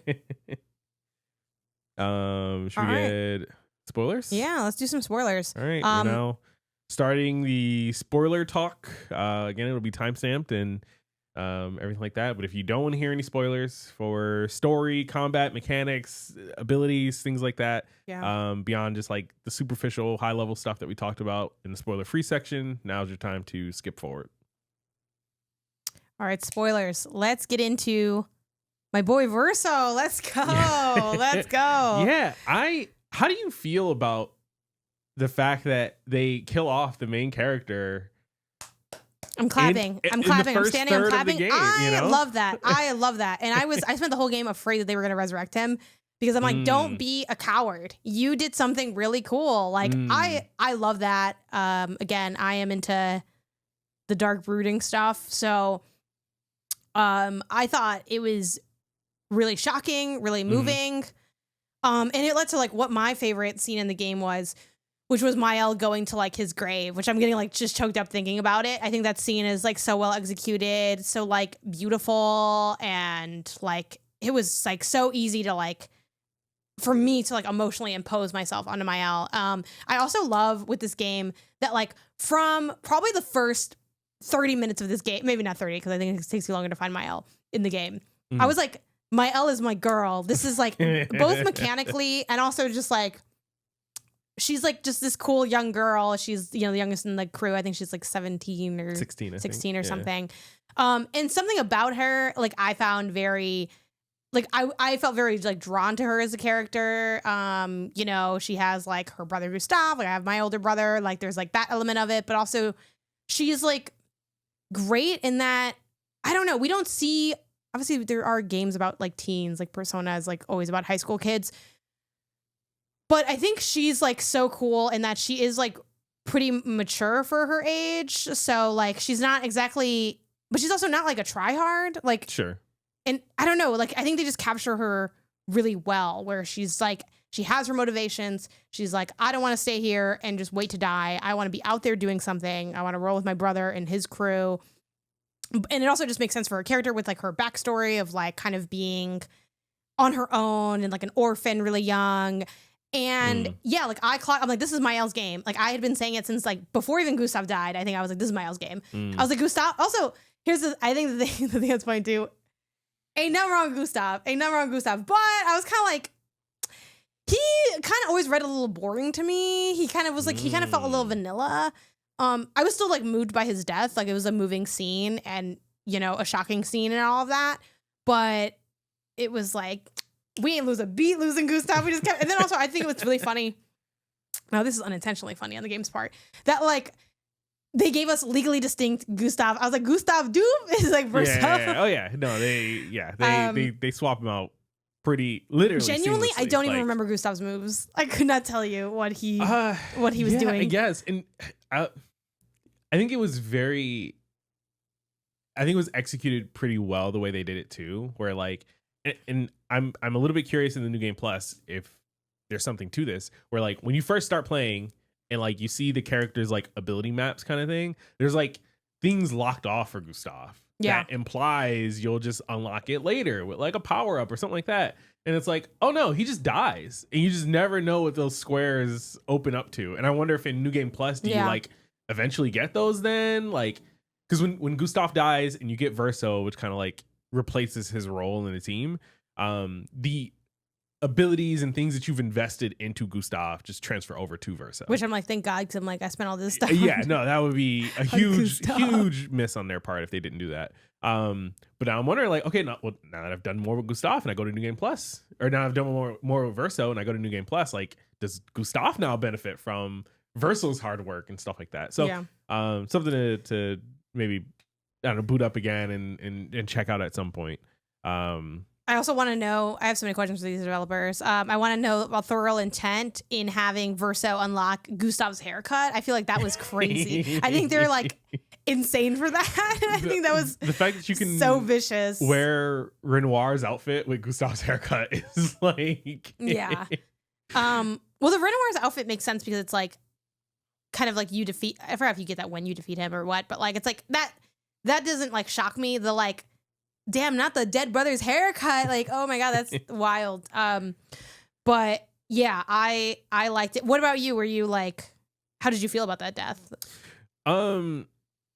Man, similar to other big, notable, popular early video game deaths of the main character, I didn't see it coming. And when it did happen, kind of like you, I was expecting at some point it would be reversed in some way, right? Like, you know, I don't know if they end up kind of fusing into one and you can choose whether you want Verso or Gustav, like at some point later in the game. There's also things which I guess is also maybe a New Game Plus thing to explore. Like there are shops you come across after you've found all, you know, the party members and things like that. Like there are still shops you come across where the Nevron or whatever, it's not Nevron, the what are they? Gestrels? The Gestrels are like, oh, you don't have this character yet. You can't buy this hairstyle or this outfit or whatever. Like the character, you know, keep exploring. I think it says something like keep exploring. Yeah, like Expeditioner not a part of party or something like that. Yeah. And so I'm like, oh, like clearly this is because Gustav's gonna come back. And like, I don't know if they intentionally like do that to throw you off that maybe Gustav does come back. Maybe there is some other secret party member, or is it like a New Game Plus kind of thing? You know what I mean? Yeah. I think it's I like the way they killed him. I think it was very like cool and emotional. Like that battle, the fact that like they're telling the story in the middle of the action of the battle is really cool. They kind of are cutting back and forth, doing like cutscenes while still having the battle overlay like on top of it and everything. Like I thought all of that was executed super well. I think in fact a lot of the boss battles that in the game, they kind of like end on some more like cinematic sort of finishes and things like that all look really cool to me. Yeah, I agree. I think these have some of the best boss battles in a game where it feels like you really have like been elevated to a moment. Like the one with the first like lampy guy.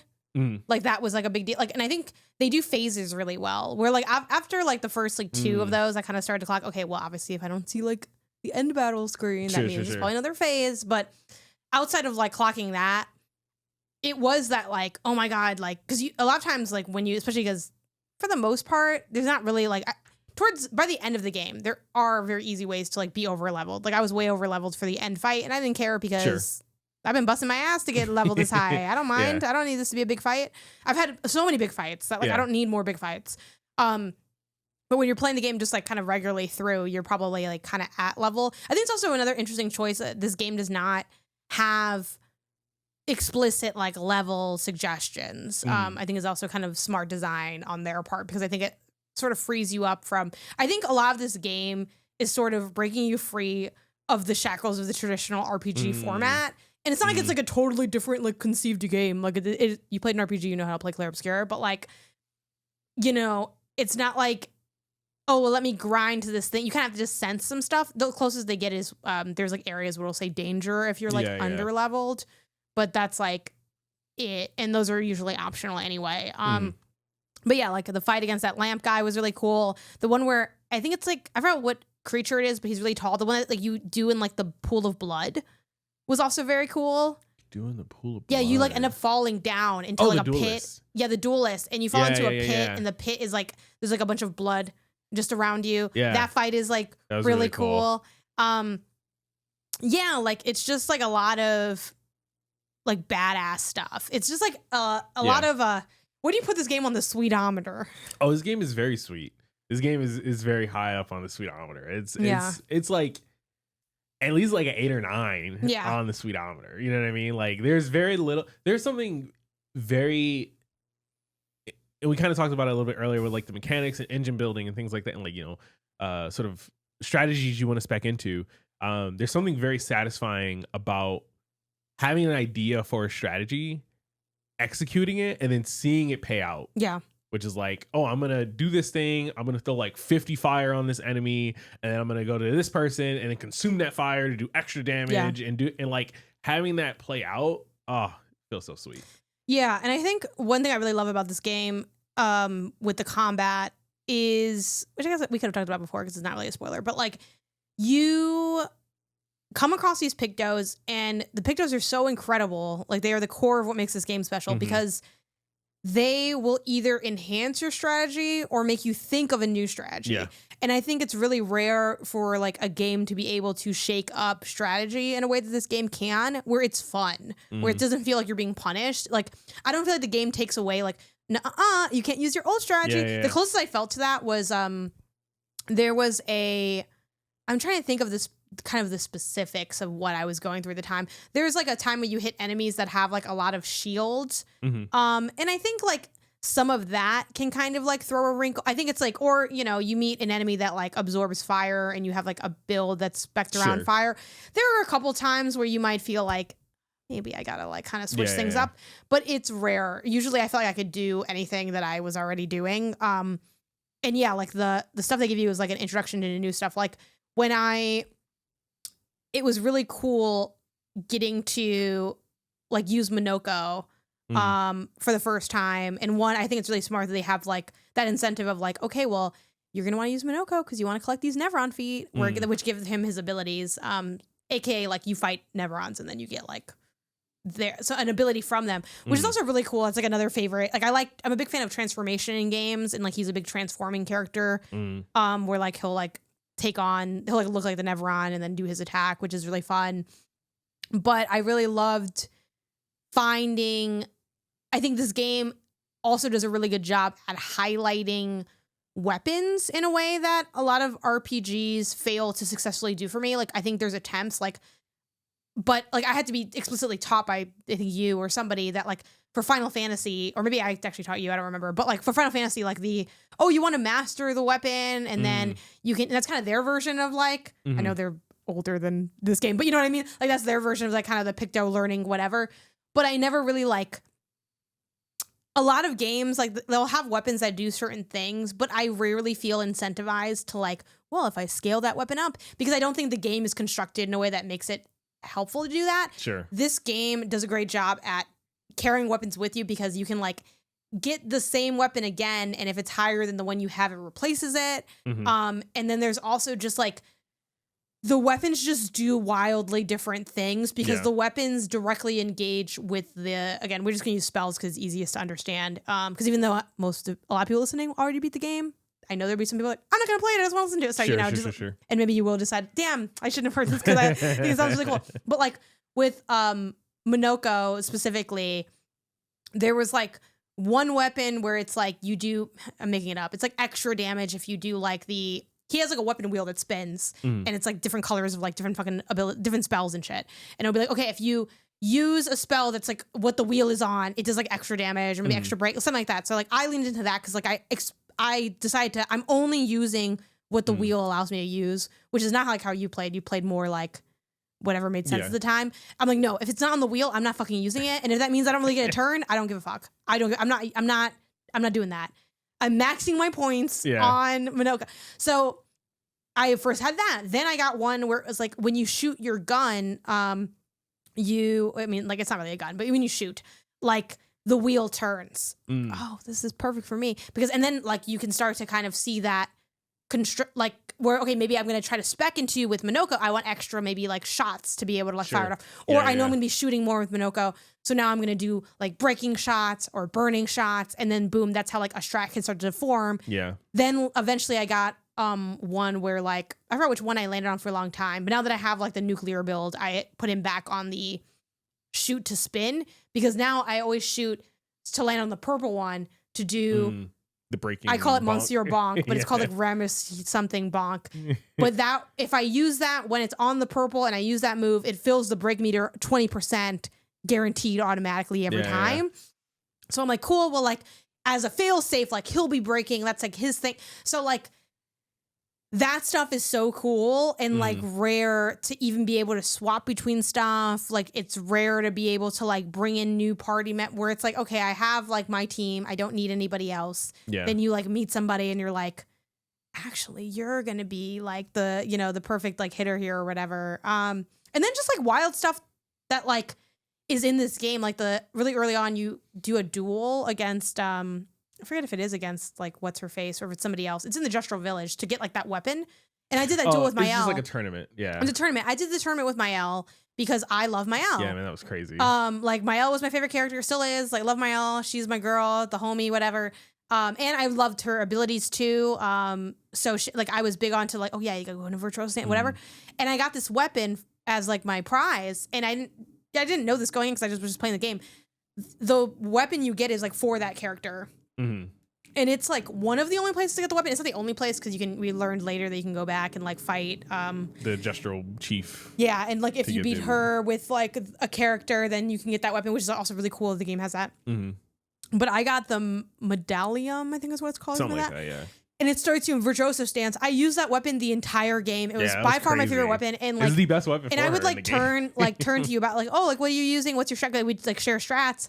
And I'm like, do you have this? And like you didn't. And then we eventually realized, oh, it was from that thing. That's like what I got. And yeah, it's like I was cutting them up the whole game. I feel like. But yeah, other strats that you want to speak to, or like pick those that maybe shook things up for you, or like party shares that you have. Yeah, I mean, I was team Machine Gun Verso, right? Like, you put me on to Machine Gun Verso. Actually, you give him the sword that lets his basic attack gives him an extra turn, and then I spec into the shot, so I'm just shoot, and then I do basic attack, refill my AP, get another turn, shoot again. By the time you're down to like that 2-3, hopefully you're already at S rank, and then you can do that one move that like is buffed by doing shots during your turn. And so it's just like, all right, well, this clearly has to be just the best strat for Verso. So I just locked into that once I found it. I did come around to at first I was like very Loon and CL focused, but then by the time I got that strat with Verso, started leaning into Mael's fire stuff, started leaning into Minoko's like different feat abilities and stuff like that. I was like, you know what? Loon and Sael, you guys are in the back now. Like you're the second string team. Just because like the other three are so good and they work so well together that it's like, well, I guess I'm gonna put you, you're on the back burner.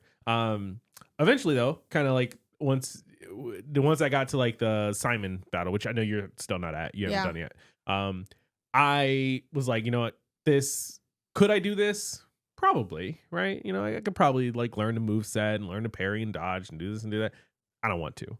I'm over it. This is too difficult. It's difficult, and I appreciate the difficulty, but I don't want to go through that difficulty. Yeah. So I just started looking up strats. That's when Sael came back into the mix. You know, that I found out about the Mael nuke kind of strategy that's kind of came up. Put that on, beat Simon with it. I was like, well, clearly this is now just the best way to play this game. And so what about that way? In the Endless Tower, I handed you the controller and I said, give me the Miles nuke, because I was like, you know what? Actually, it wasn't even the Endless Tower. It was, what's her face? Claire. Claire, yeah, because, so this is something I kind of wish I spoke to a little bit more in the non-spoiler section, just because I've seen some people, obviously everyone's going to be different, but I, as a dodger, as a number one member of the dodging community, I've seen my fellow dodgers say, see, I can't play this game because like, or I'm not into it because it's like takes a lot longer to like be dodging, obviously, because with parrying, you can like, if you parry all the attack, like an enemy will do an attack and say they hit you like 3 times. If you parry all of those, then you do like your counter. And the counter usually does like pretty good damage, and like it just kind of makes everything go faster. I never really parried in this game. I probably parried like, not literally this, because I don't have the stats. I wish the stats were somewhere. That would be fun, like all dodge, all parry, or whatever, all damage. That would be really cool. But yeah, like I've maybe parried like 100 times in this game. Like, you know, like not a lot at all, because I have like 60, 70, 80 hours in this game at this point. Yeah, I just don't give a fuck to parry. I don't want to learn to parry. I'm not good at parrying. I don't like being punished for parrying. And yeah, Clea, I felt like was the one. Well, there's a couple of optional challenges where you do have to parry. Like there's one enemy, he's like just like an optional enemy in the side of a level, and he just literally like, you like literally just don't get a turn, so you like have to parry him. Yeah. So there are a couple times where you do have to parry, but mostly you don't have to parry in this game. So I just dodged. I did hear, I have not looked into this myself, I heard that there was a recent update that increased the parry window. I don't know if that's true or not. Oh, cool. Okay. I don't know if you want to Google it or something and see if that's anything. I don't know if that's true, but either way, I don't care. I'm not parrying. But Clea, because she basically like heals every like turn if you don't parry her moves, it's just like, it was just too much. I was like, you know what? I don't want to do this. And I tried kind of respecing a little bit to do like, okay, I can put my Pictos on where it's like my parry, whatever. And there's like some really fun Pictos you can put on, which I did use to help me with like the parrying challenges. Like Pictos, like in lieu of taking damage, like you can use 1 AP to like, instead of taking, like almost like you can use AP as a shield, and then it's like, okay, then you can spec into a strategy where you're like building a lot of AP every turn, and then that's like kind of something, or you can do like more shields to like offset some of the parrying, some of the damages you might take when failing your parries. So there's cool stuff like that, and I will say there's like a lot of great things for like if you are a parry person. There's like do twice as much damage but take 50% more. Like there's like some really cool stuff. If you're very aggressive, you can like spec into some really wild stuff. I will say I do wish they had more strats for babies like me, where it's like there's not a lot for the dodging community. We got the Dodger, which is the first thing you get, and then there is a like if you nail like consecutive dodges, you get like a little bit of like a attack buff or something. But like they're really just leaving us in the dirt, which I get why, but I think it is a falsity to think that dodgers just graduate to being parriers. I think the people that parry and the people that dodge. There's no one like the people that are going from dodging to parrying. That's like 10% of people. Like there's not a lot. Like if you're hitting the dodge, it's not like, and I think the people that like parrying, they like parrying. They like what they get and they can do it and they get the counter. Like the people that like parrying are not going to be like, well, I get so many benefits from dodging, I'm going to go dodge. No, they like to parry. That's what they do. It's their whole personality. Yeah. So throw us a couple. I would like to see a few bones thrown to the parrying, the dodging people, because we get left in the dust a lot in these games. That's fair. So yeah, but I don't know if you found anything on it looks like there was a patch not too long ago that increases the parry and dodge windows, but for story mode. It's like a easy kind of difficulty. Okay, cool. Which honestly fair. Like at that point, yeah, sure. Honestly, give me an ability to just auto parry, auto dodge, or like, at least auto dodge, if not auto parry. Like you give me an ability to auto do the quick time events, like at a certain point in the game, or like for it's a setting, right? To auto do the quick. Yeah, it's like an accessibility thing. It's like, yeah, give me all these accessible. Why? Let me cater the game to my wants. We cater to you.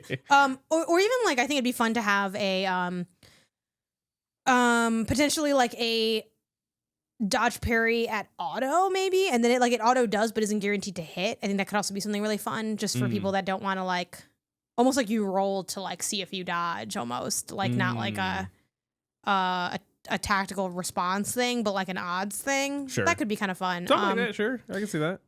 Just like it's always nice to have more options, I guess, because I do think some people are sort of like not into, which I get, because like I mean there's some battles I did that were like long, like 15, there are battles. I was in there for like sure. 15 minutes, but I liked it. I don't have a complaint about that, but I think some people don't find that as fun. My thing is more there is a inconsistency in telegraphing of when to parry or dodge, and it's not always one case and it's not always another case. Like sometimes there's visual cues, a lot of times there's like audio cues, but I mean it is very likely that you can play a game without having the audio, whether you are unable to hear it yourself, you're somewhere where it's loud, you can't play it, the speakers like there should have been, I think, much better accessibility configurations for signifying when to parry. I think the audio is huge. That's a huge miss. I think there should be like a visual audio indicator probably would be added, like almost like Fortnite with the shooting and stuff like that. Yeah. Because I'm of the opinion if you don't have the sound, like the sound design on,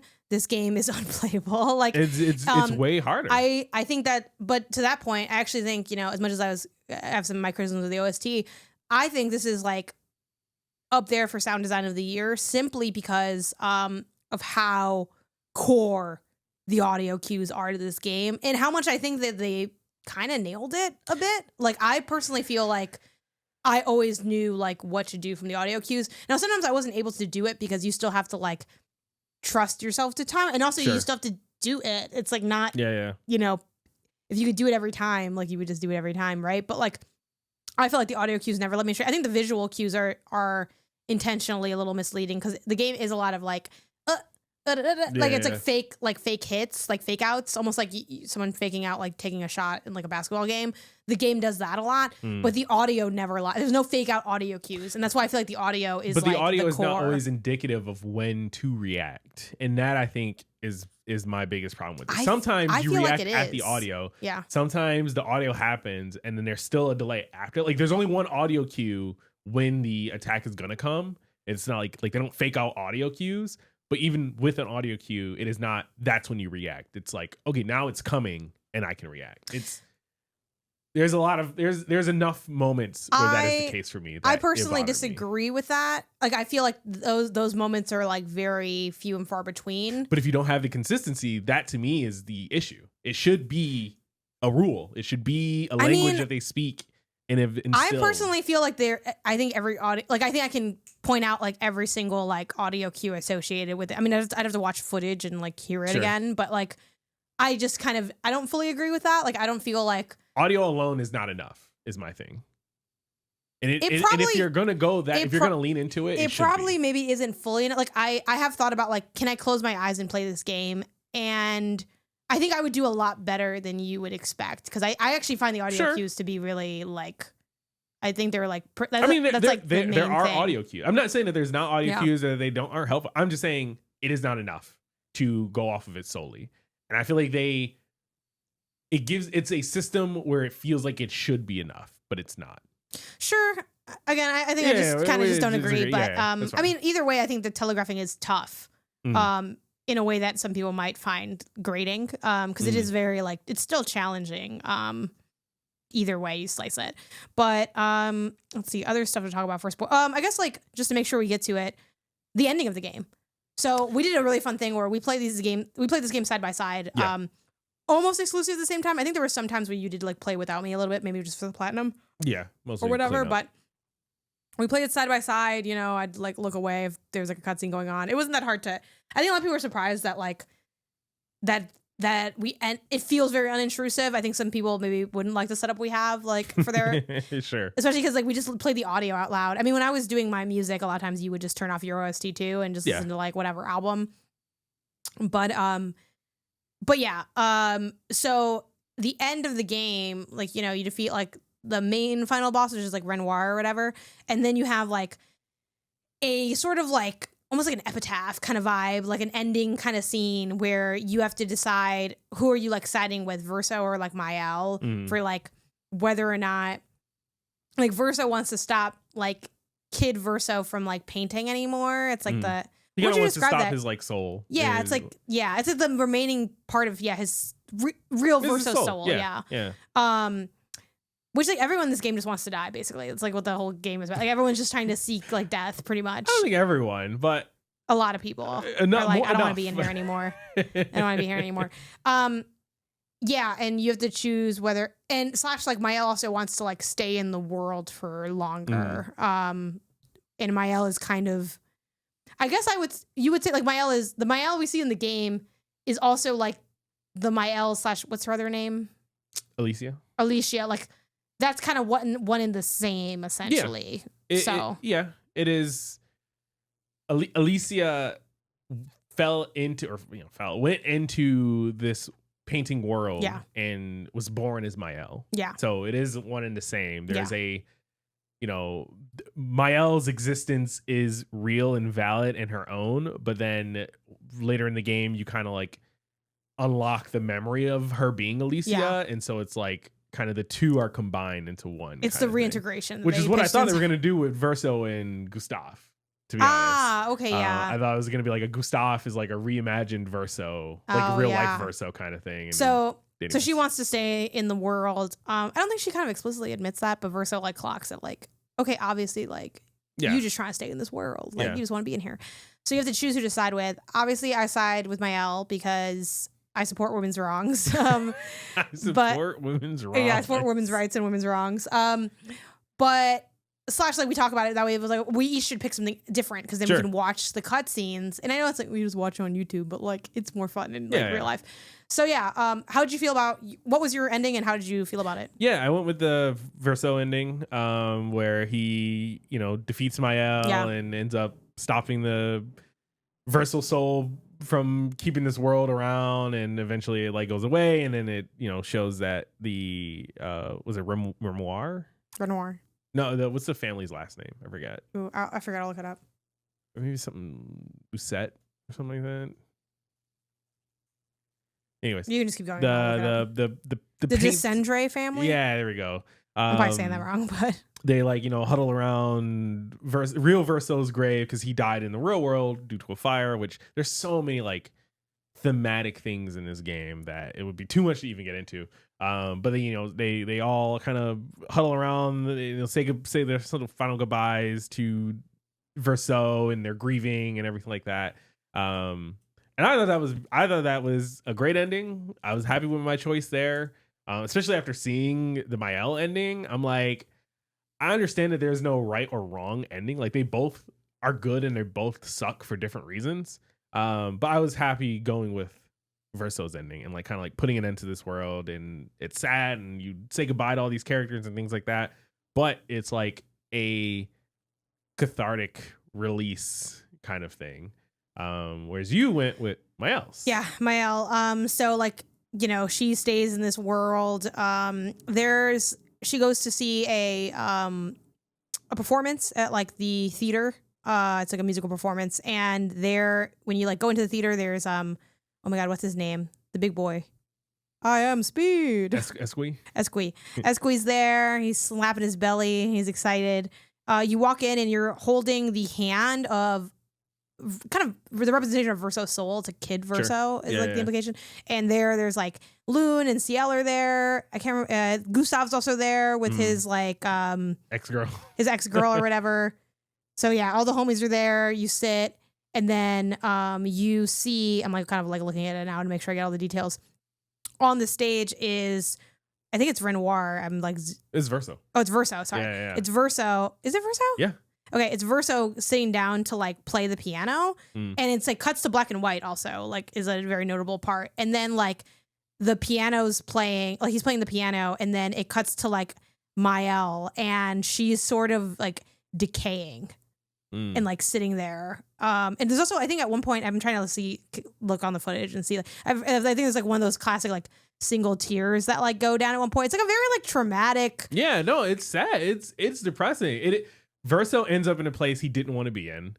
Mael's suffering for sort of rebuilding this world to her own desire. The other people who are there, I guess, are like having a good time because they kind of been brought back from the dead and are around and everything. But like the people who you followed and whose story and whose emotions you most like closely followed, you see that they're suffering and everything is all right, but they're suffering. And it's like, well, that, to me, that's like a much sadder, much more depressing ending. Yeah. I like this ending more because it shows that like I like this ending because it shows that she chose wrong because you see nothing but like suffering. And I think the cut specifically to her decaying is dark and fucked up and grotesque and depressing and scary. And I think that is emotionally perfect. Like, I feel like, yeah, that's exactly what happened. It's like watching, like, I mean, this sounds like really dark to be like, and that's why I love it. But it's like watching someone drink themselves to death. Like, I just feel like it's so visually affecting. And I think there's also so much more to dissect from that scene in terms of like, I mean, it's not like the wildest amount of things to dissect ever, but you know, you can talk about like the use of black and white and it like, how does, you know, you can pull that out to, again, I'm not necessarily going to just because I'm like, I don't know, I don't feel a need to like do additional engagement at this exact point with this story, though maybe I will dig into more of it when I think more about it and maybe watch other people's content on it and kind of, you know, consume it in that way. But like the use of color in this game is also like a big thing where there's a lot of like the black and white and it's like, okay, well, how does this signify and tie back to these other like visual motifs of the game? It brings back in the use of art, and like art is such an attempted escape in this game because it's all about like the paintings and like the worlds you conjure. So I feel like it is the perfect ending for this game, even though it is the sadder ending. Well, like your ending, it's like such like a weenie ass ending. It's like, oh, and I guess they're fine now. Like, I don't know.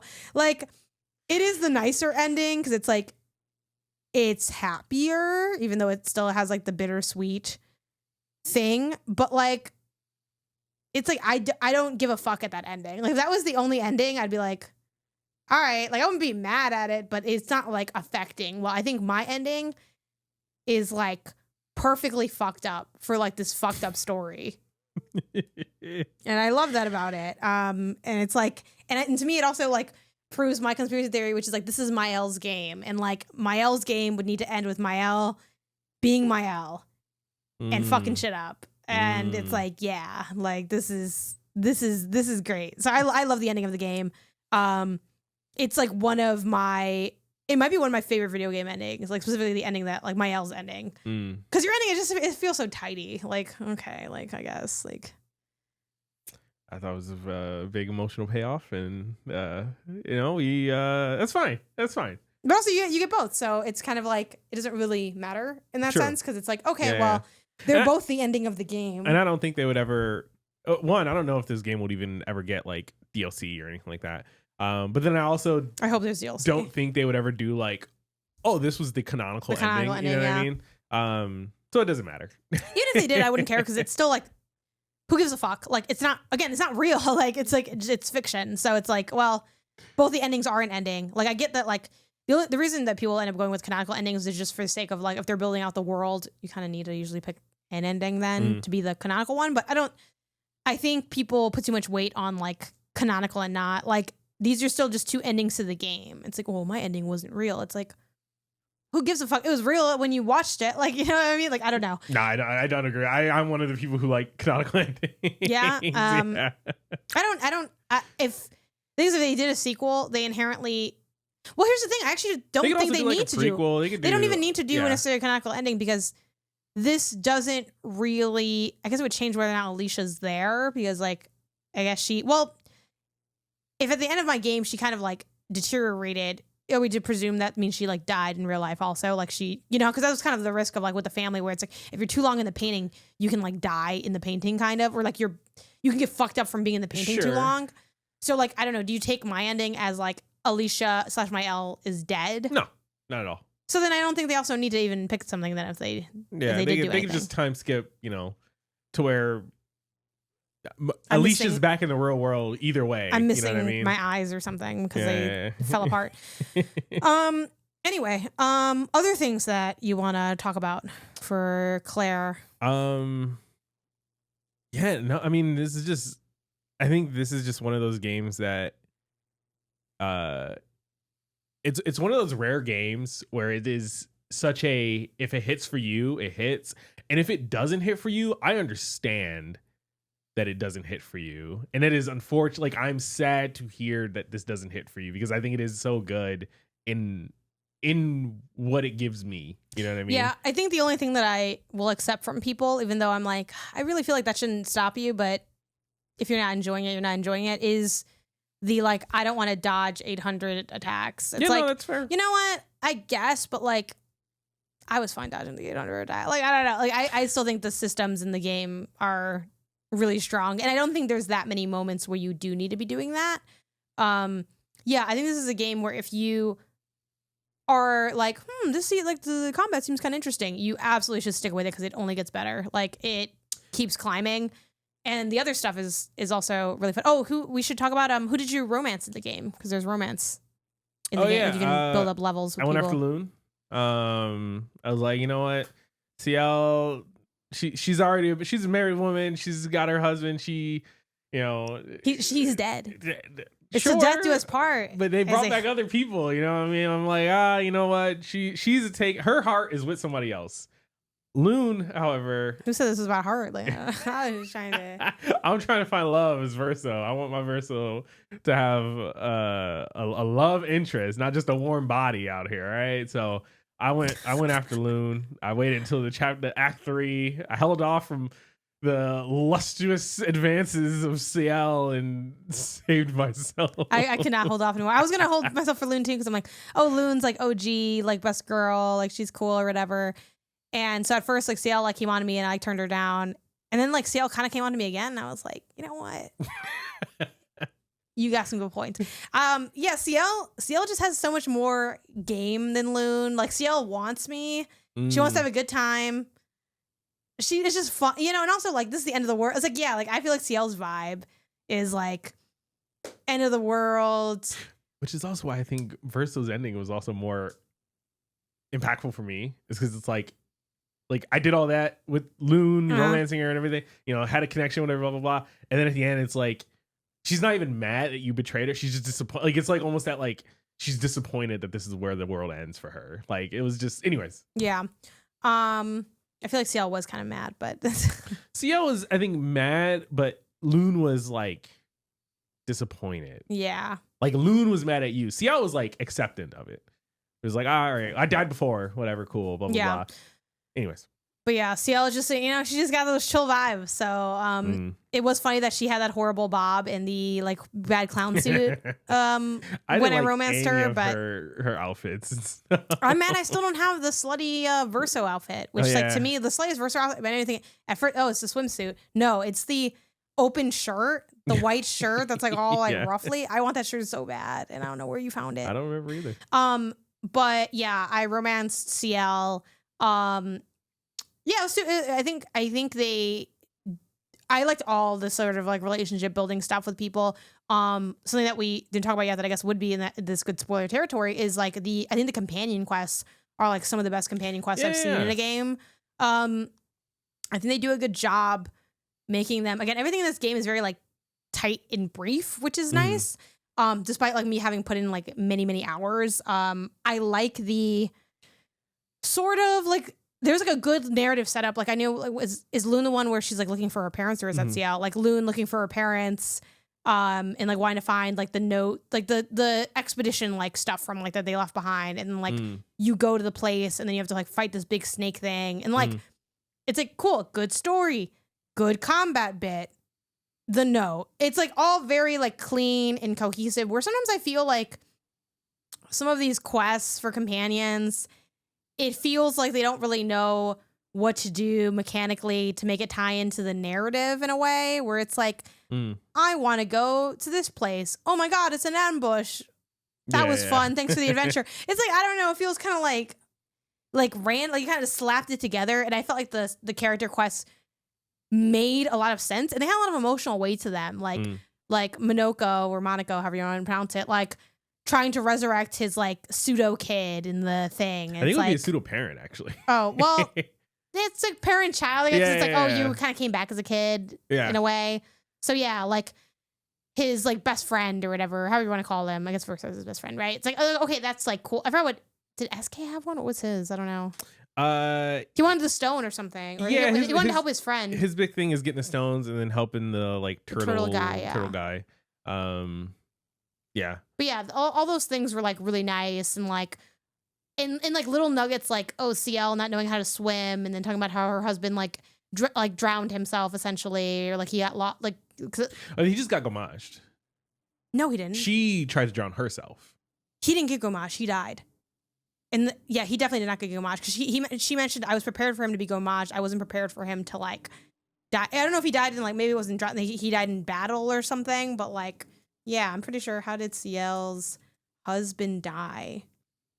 An accident on an outlying island. His body washed away by the ocean. Oh, okay. Never mind then. Yeah, because that was a big thing that she mentioned where it was like, oh, I didn't like. It's like, damn, then he just died. So it was like, yeah, it was an accident. So yeah, and then but she tries to kill herself in the water or whatever. So like, it's like, they have such good stuff in here. Good narrative nuggets. Yeah. Any final last call for thoughts? You were banned from spoiling Clair Obscur after this, I suppose. Kind of like last thing is like for me, I think you made a note of it as far as like the comedy of the game.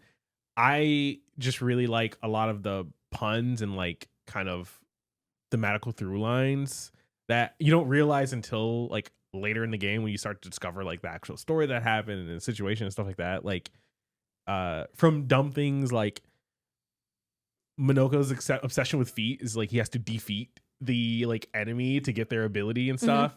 Like so like a dumb play on words. There's like a lot of like French play on words apparently in the game that I've been like looking up and like finding out and stuff.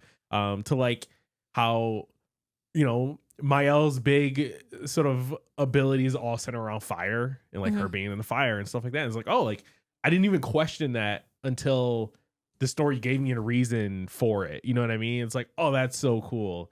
That like the CL's, you know, her power comes from the combination of like a sun and moon, which is like her husband and child that like she lost. Like there's like a through line there. Kind of Loon's whole thing is about like orchestrating all these different elements and stuff, which like as a musician it's like it kind of plays into like her personality a little bit. And like I thought there was just so many cool things like that I just again didn't realize or didn't connect dots. I didn't connect until like later on that almost makes me want to do a new game plus but not enough to actually do it. Something I wish I had said during the non-spoiler part, because this is like not really a spoiler, but I think the game also does a really good job like adding some like differentiated gameplay to its core, which is like at the core you're like exploring, and the exploration's like honestly pretty basic. It's like go around the corner, ooh, there's something on the floor. It's like it's not really that interesting, but I think they do really a good job at like little stuff like the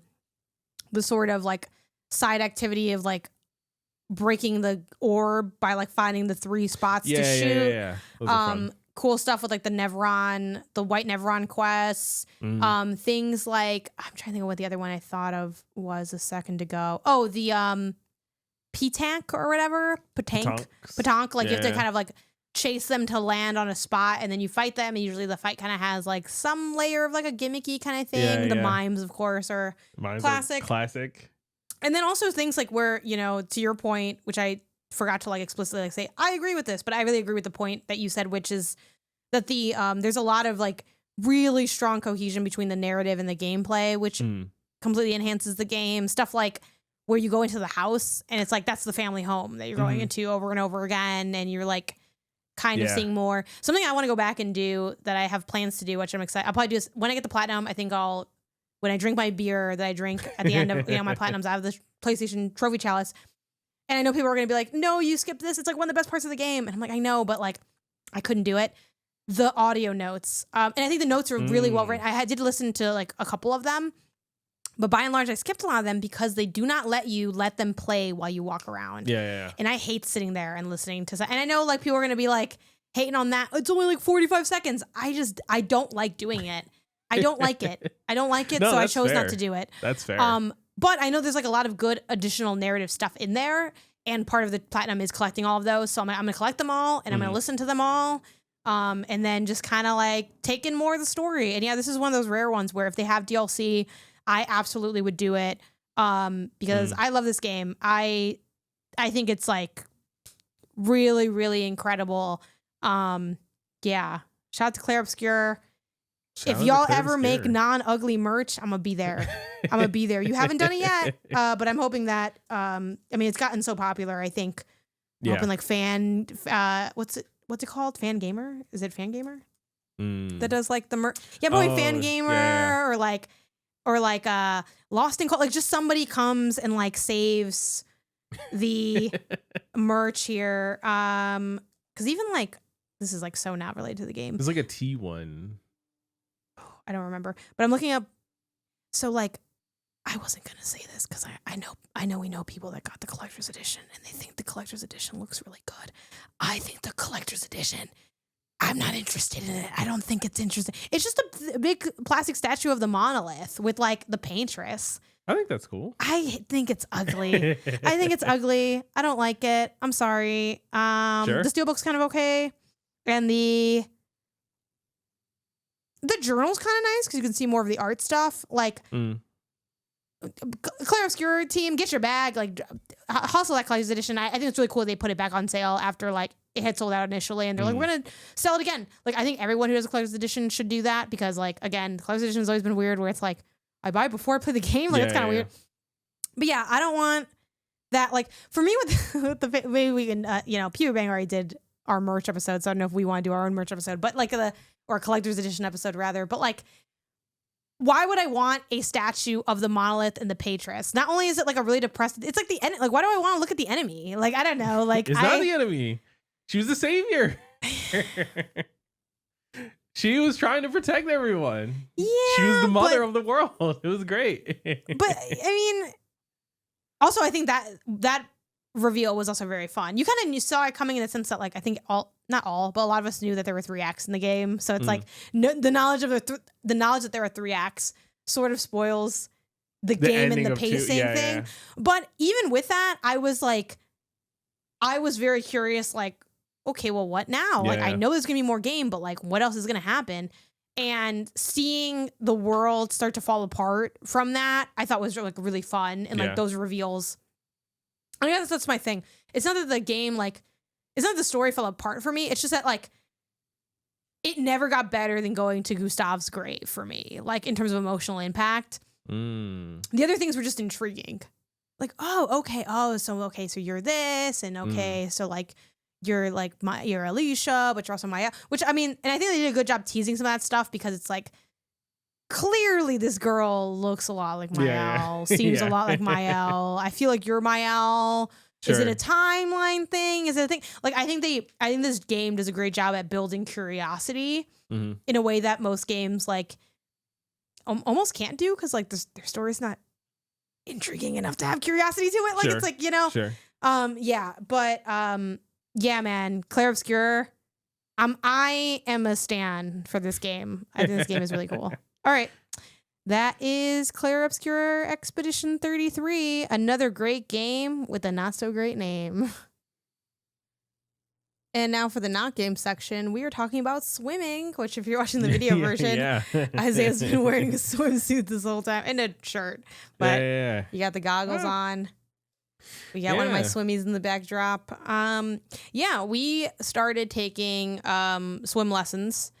But you do already generally know how to swim. I just want to talk about basically topic's gonna be swimming. We're gonna talk about our history with swimming, why we're taking swim lessons, and how those are going. We've taken 2 so far. I forget offhand how many. There's a dozen or so. Yeah, I was gonna say 8 or so. Something Yeah, like that. yeah. So yeah, history with swimming. What do you got? Yeah. So, growing up, for a good chunk of my childhood, we had a pool. We had like an above ground pool in our backyard.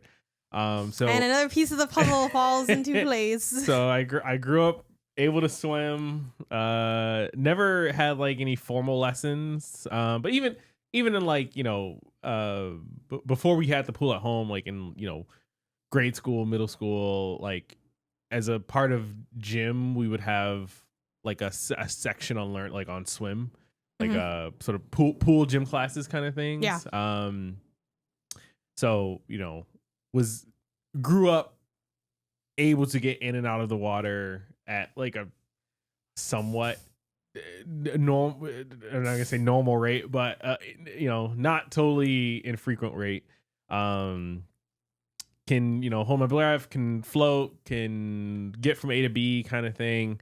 I don't know any like specific strokes or anything like butterflies and frog ones and all that. Can't do that, which is a part of why I was open to doing like a swim lesson, because I can functionally swim, but I've never been like formally taught. Yeah.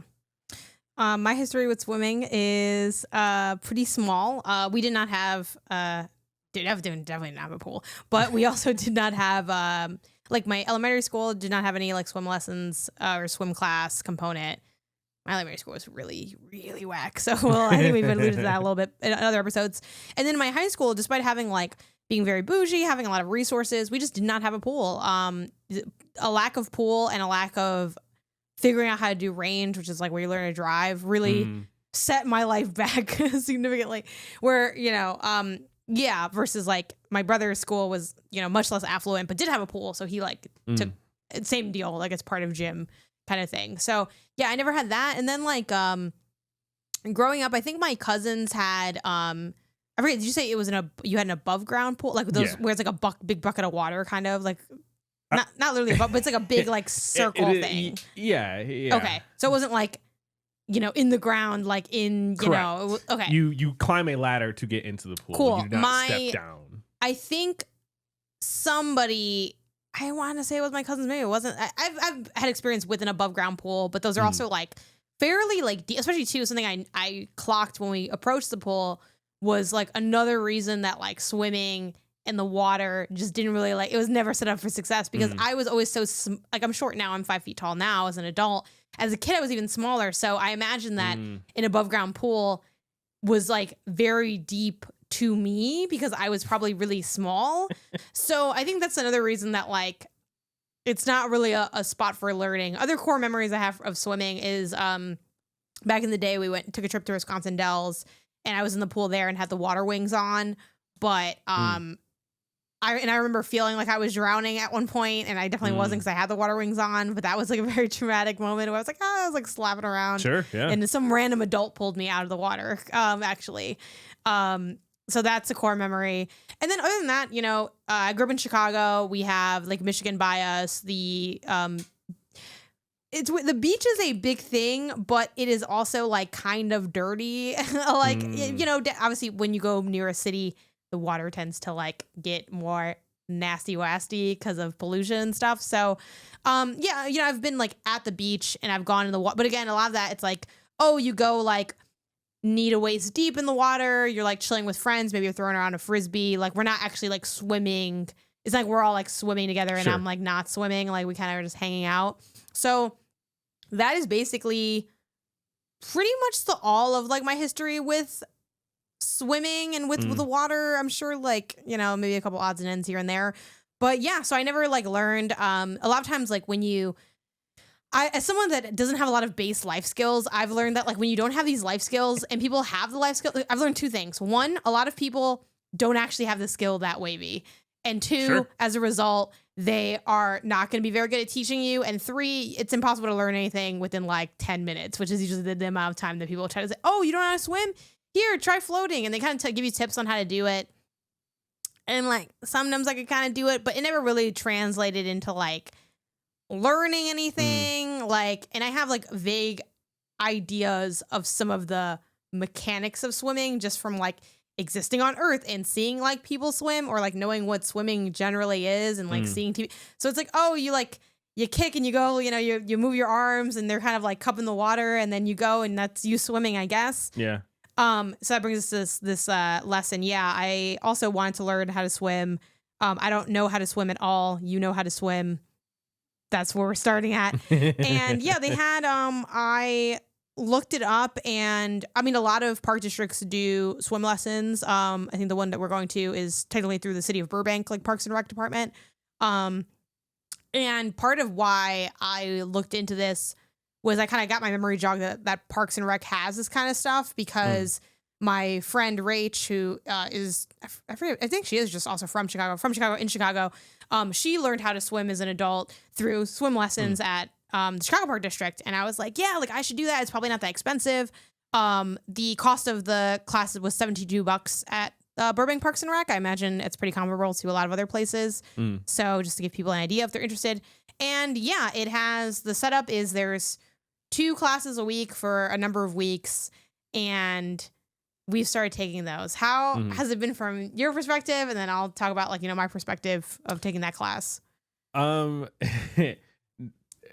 Slight dig at you. Not that you can relate, but it does feel kind of like riding a bike, where it's like, I haven't swam in a long time. Yeah. And then getting back in the water took a little bit of like, oh yeah, this is like how buoyancy feels and how floating feels. And like, once you kind of get into it, it's like, all right, cool. Now I can like swim, and do the kicks and the arms and everything.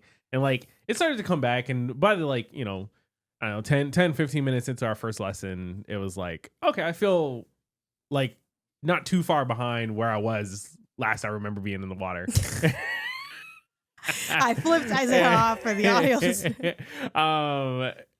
But then like, so the first lesson was a big focus on like kicking. I forgot how tiring it is. That like swimming, and we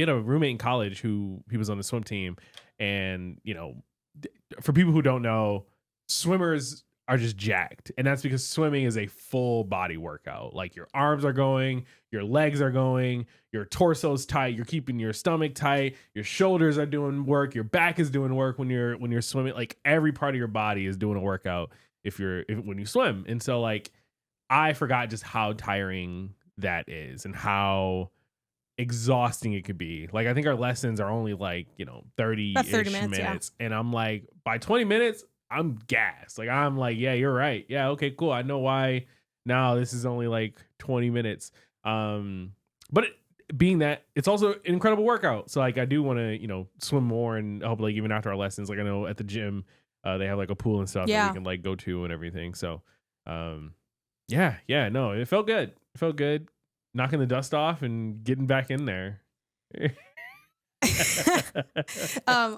quick thing before I get into my thing. I don't know if every Parks and Rec department is like this, but just as a shout out, our Parks and Rec, if you're not a resident, because we're technically not like Burbank residents, we live in the Valley, but not Burbank specifically.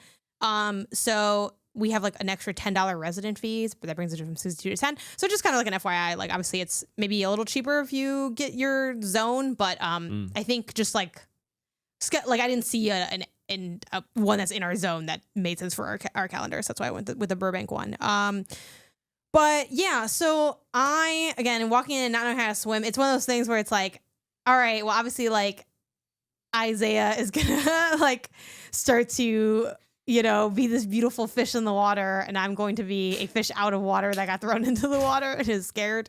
I actually would say that, like, somewhat surprisingly, I didn't really have, I'm not afraid of the water. I think I've spent a lot of my childhood was underscored by fear. Like I was afraid of everything as a kid. I was afraid of people coming to the house. I was afraid of getting hurt. I was afraid of all just fear. I was afraid of everything. I was uncertain of everything.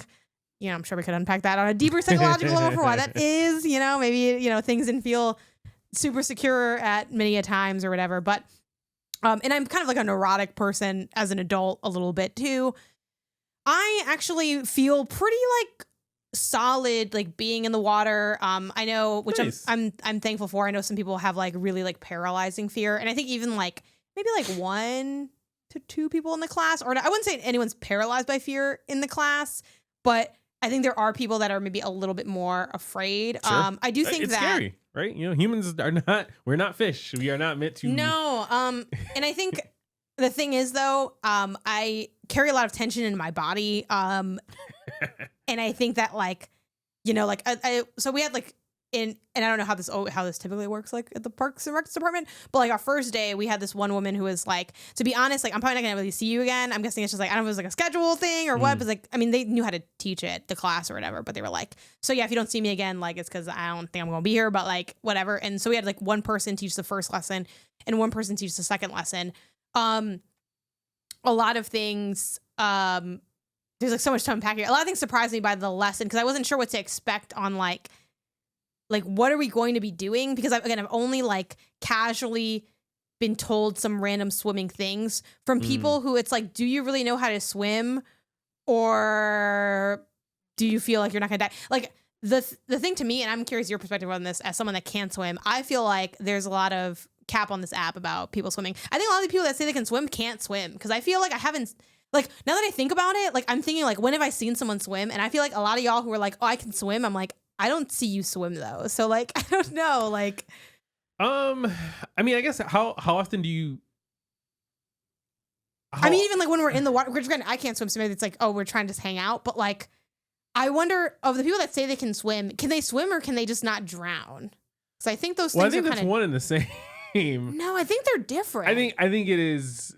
I think the gap between them is very small. I think if you can not drown while somewhat moving in an intended direction, then that's swimming. Like it is right. I guess One, like not can drowning. you swim like wet, like, because that's I guess my marker of like full success is like I can swim like no asterisk. Like I'm out there, like I'm moving, I'm grooving, I can do different things, I can like sustain an amount of time, like kind of thing. So yeah, like I was sort of surprised to.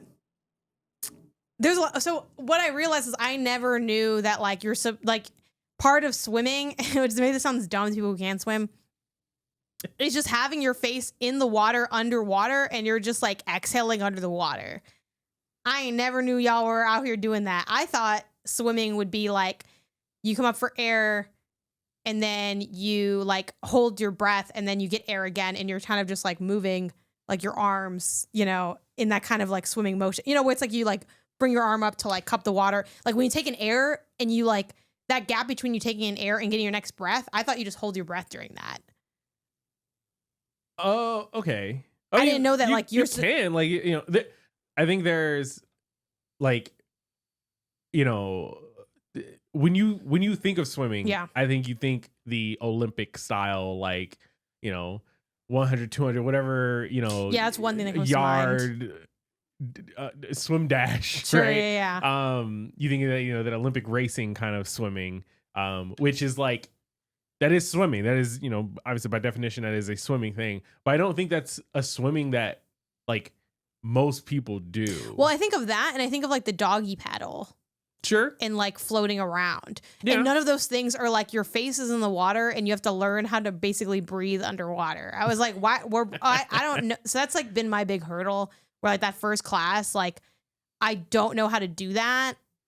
I don't know how to do that. I didn't know we were doing all that. Like I realized y'all were doing that when y'all said you could swim. I thought y'all were just kind of like floating and, you know, like head above water.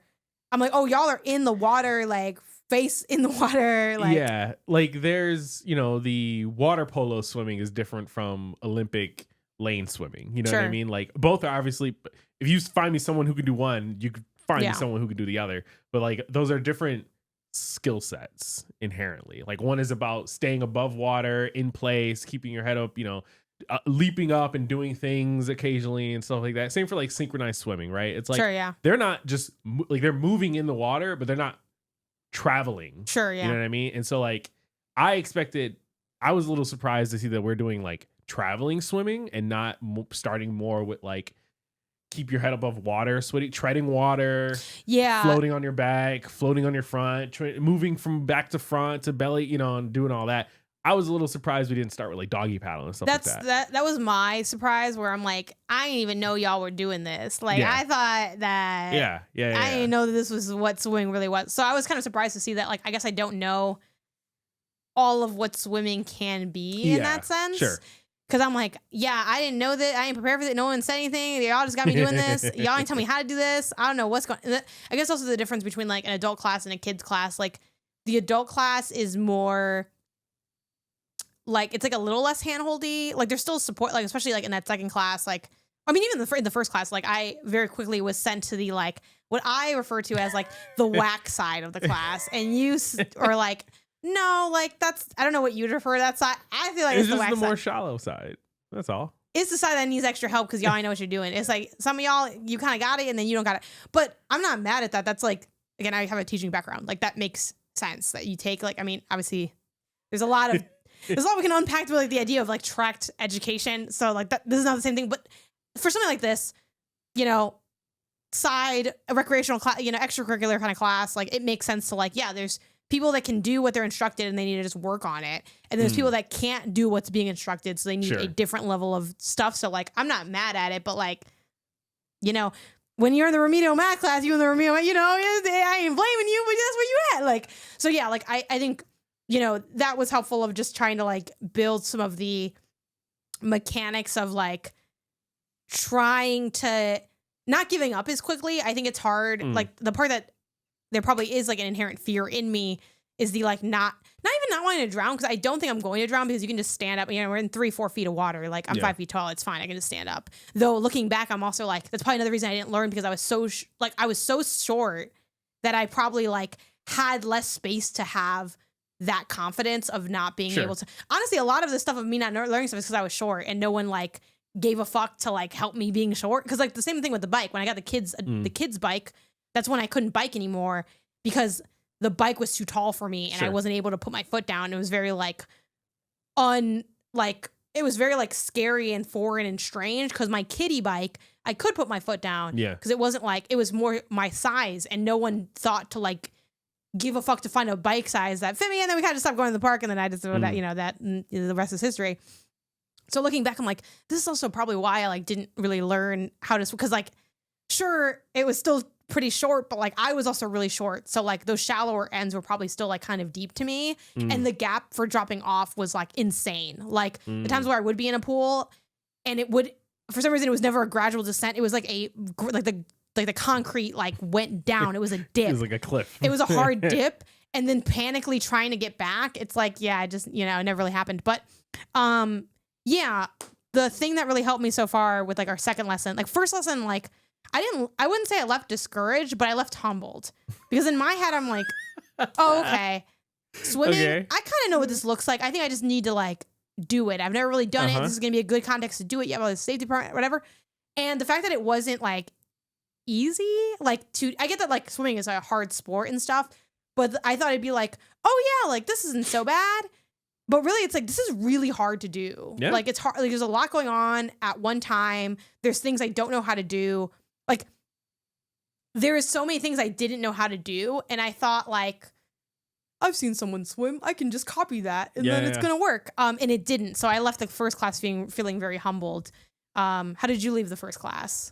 Like, what was your thoughts on the way out as you emerged from the waters? I left pretty refreshed. I was like, oh yeah, no, this is good. This is like a good time, having fun. I actually left feeling kind of refreshed too, because I'm like, that was the one we went to Costco after. I felt relaxed from being in the water. Yeah, I get like my body felt relaxed, even though I did feel sore the next day from like the workout.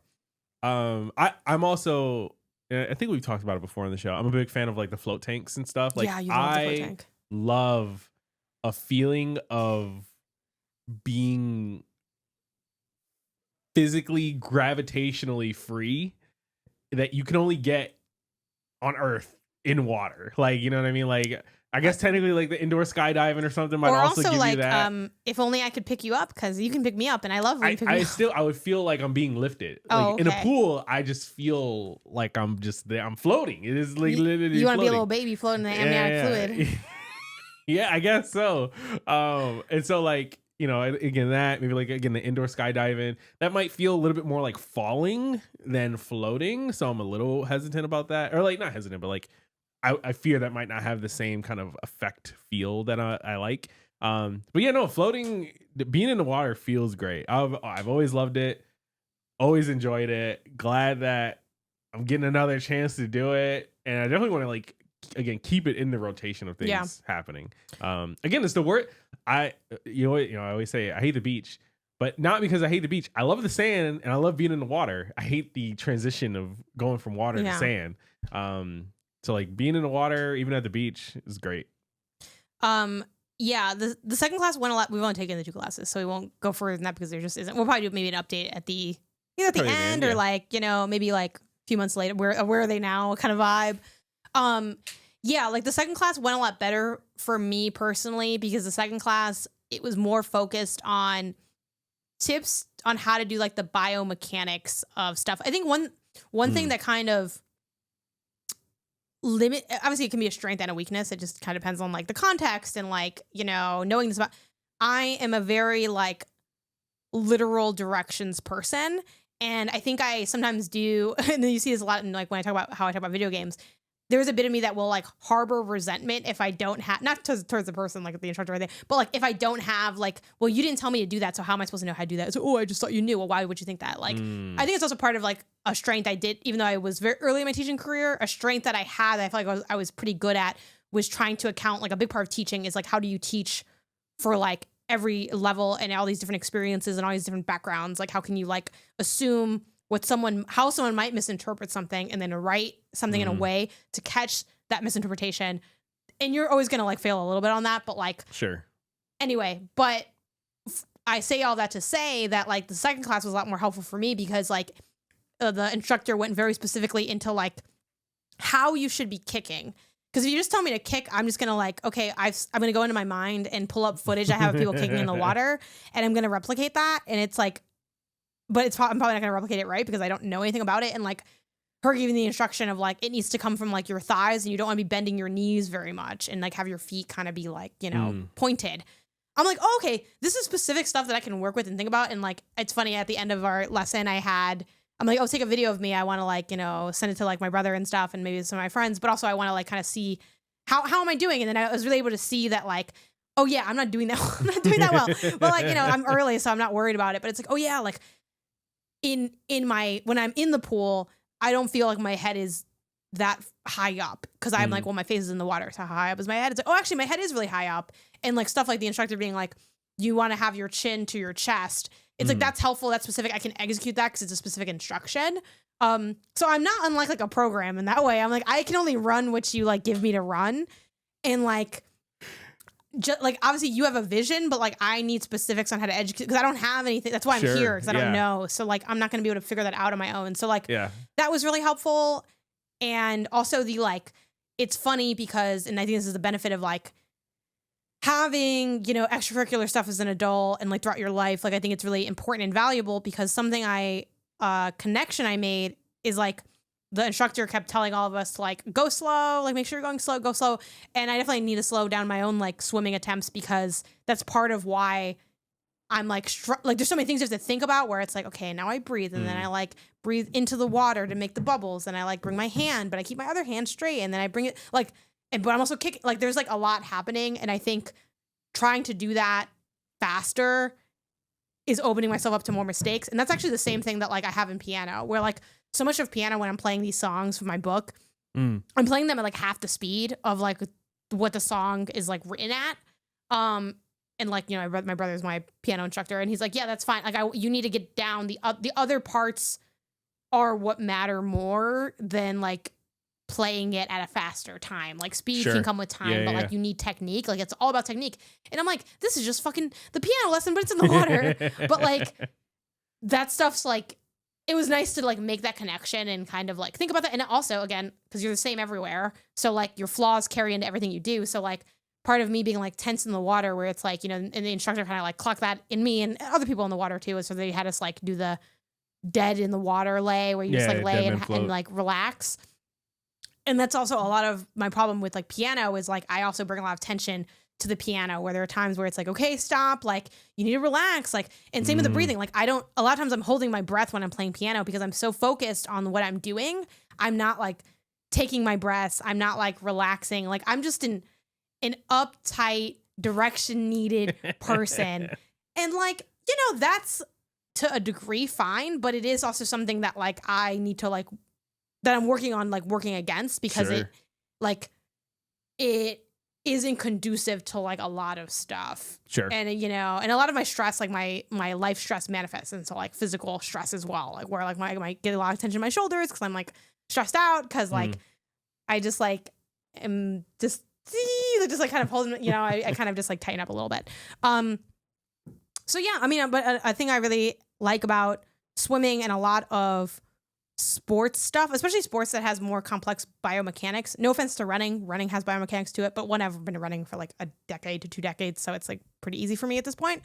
The nice thing is like you have to be so focused on what's going on that you don't think about anything else. This is something that Lil Wayne talked about with him skateboarding. He says one reason that he skateboards is because he can't think of anything because he has to focus on not busting his shit. So it's like very like nice for him in that way. And like that's the feeling of like swimming, where it's like, okay, I'm not on my phone. I'm not thinking of anything except the act of swimming. And it's like really nice to like have a space. It's always nice to have something to hyper focus on. And like, this is like a nice, like physical way to do that. So, yeah, I'm excited to get back in the water on Monday when we do our next lesson and stuff. And like, I'm glad we do have that pool at my gym, like you said. So, and now like, even with that second class, I'm like, okay, cool. I feel like I have things I can work on. Cause that's the other thing. Like, I feel like a lot of my frustration with like some of these skills is like, sometimes they're not broken into sub skills enough, where it's like, well, what can I work on? How do I get better at this? And it's like, just do it. And it's like, that's like not that helpful. So like having stuff like, okay, breathing underwater and like, just like even just going down and like trying to like extend how long I can be under the water, even without swimming, just being underneath the water. Sure.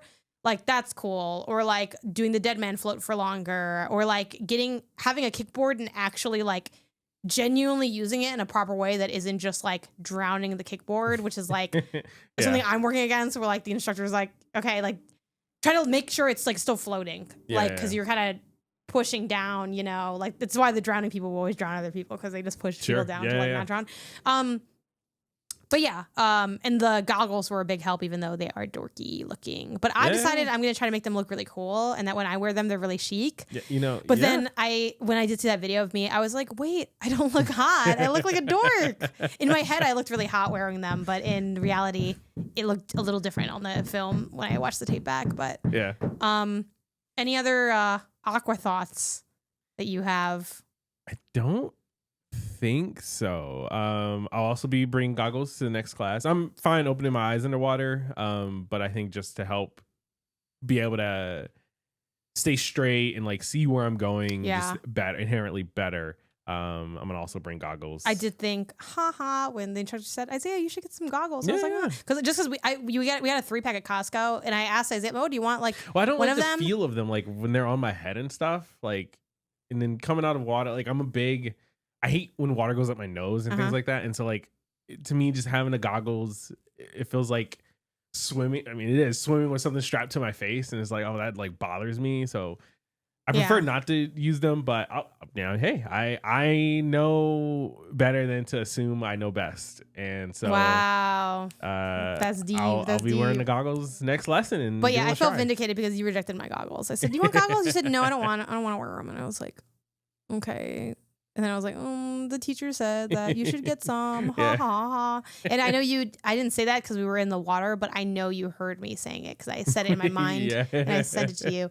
But yeah, and I'm also just excited to like get to swim together and have that be a thing that we can do and enjoy. Like if we go on, there's plenty of vacations where we like get a hotel and like the hotel's a pool, and like the ability for us to go in the pool and like have fun in the pool and like swim and hang out. I enjoyed floating with you at the end. I was like, oh, let's be otters together, and we could like float. That was fun. And a big thing that's like keeping me mentally locked in is I really want to be able to play mermaids in the pool, because I've never been able to do that. And then the thing that kept me locked in on the last class was I want to be able to be like the Nirvana baby who's like under the water. Yeah. So yeah, it's been fun. I'm like really excited about it, and I am not sure what the next steps look like because I'm guessing after these 4 weeks I probably won't be killing it in the water. So TBD on if it's like we'll probably talk about this once we're done with it, but like should I like run this class back later? Should I like just work on my own and jump into, because they have a second level class, which is I think really cool too, which I am guessing is going to be a little bit more, stroke oriented and things like that. So I'll be curious to figure out when I can take that. But once I do feel like I can take that class, that's definitely another one that I think would be good for us to take.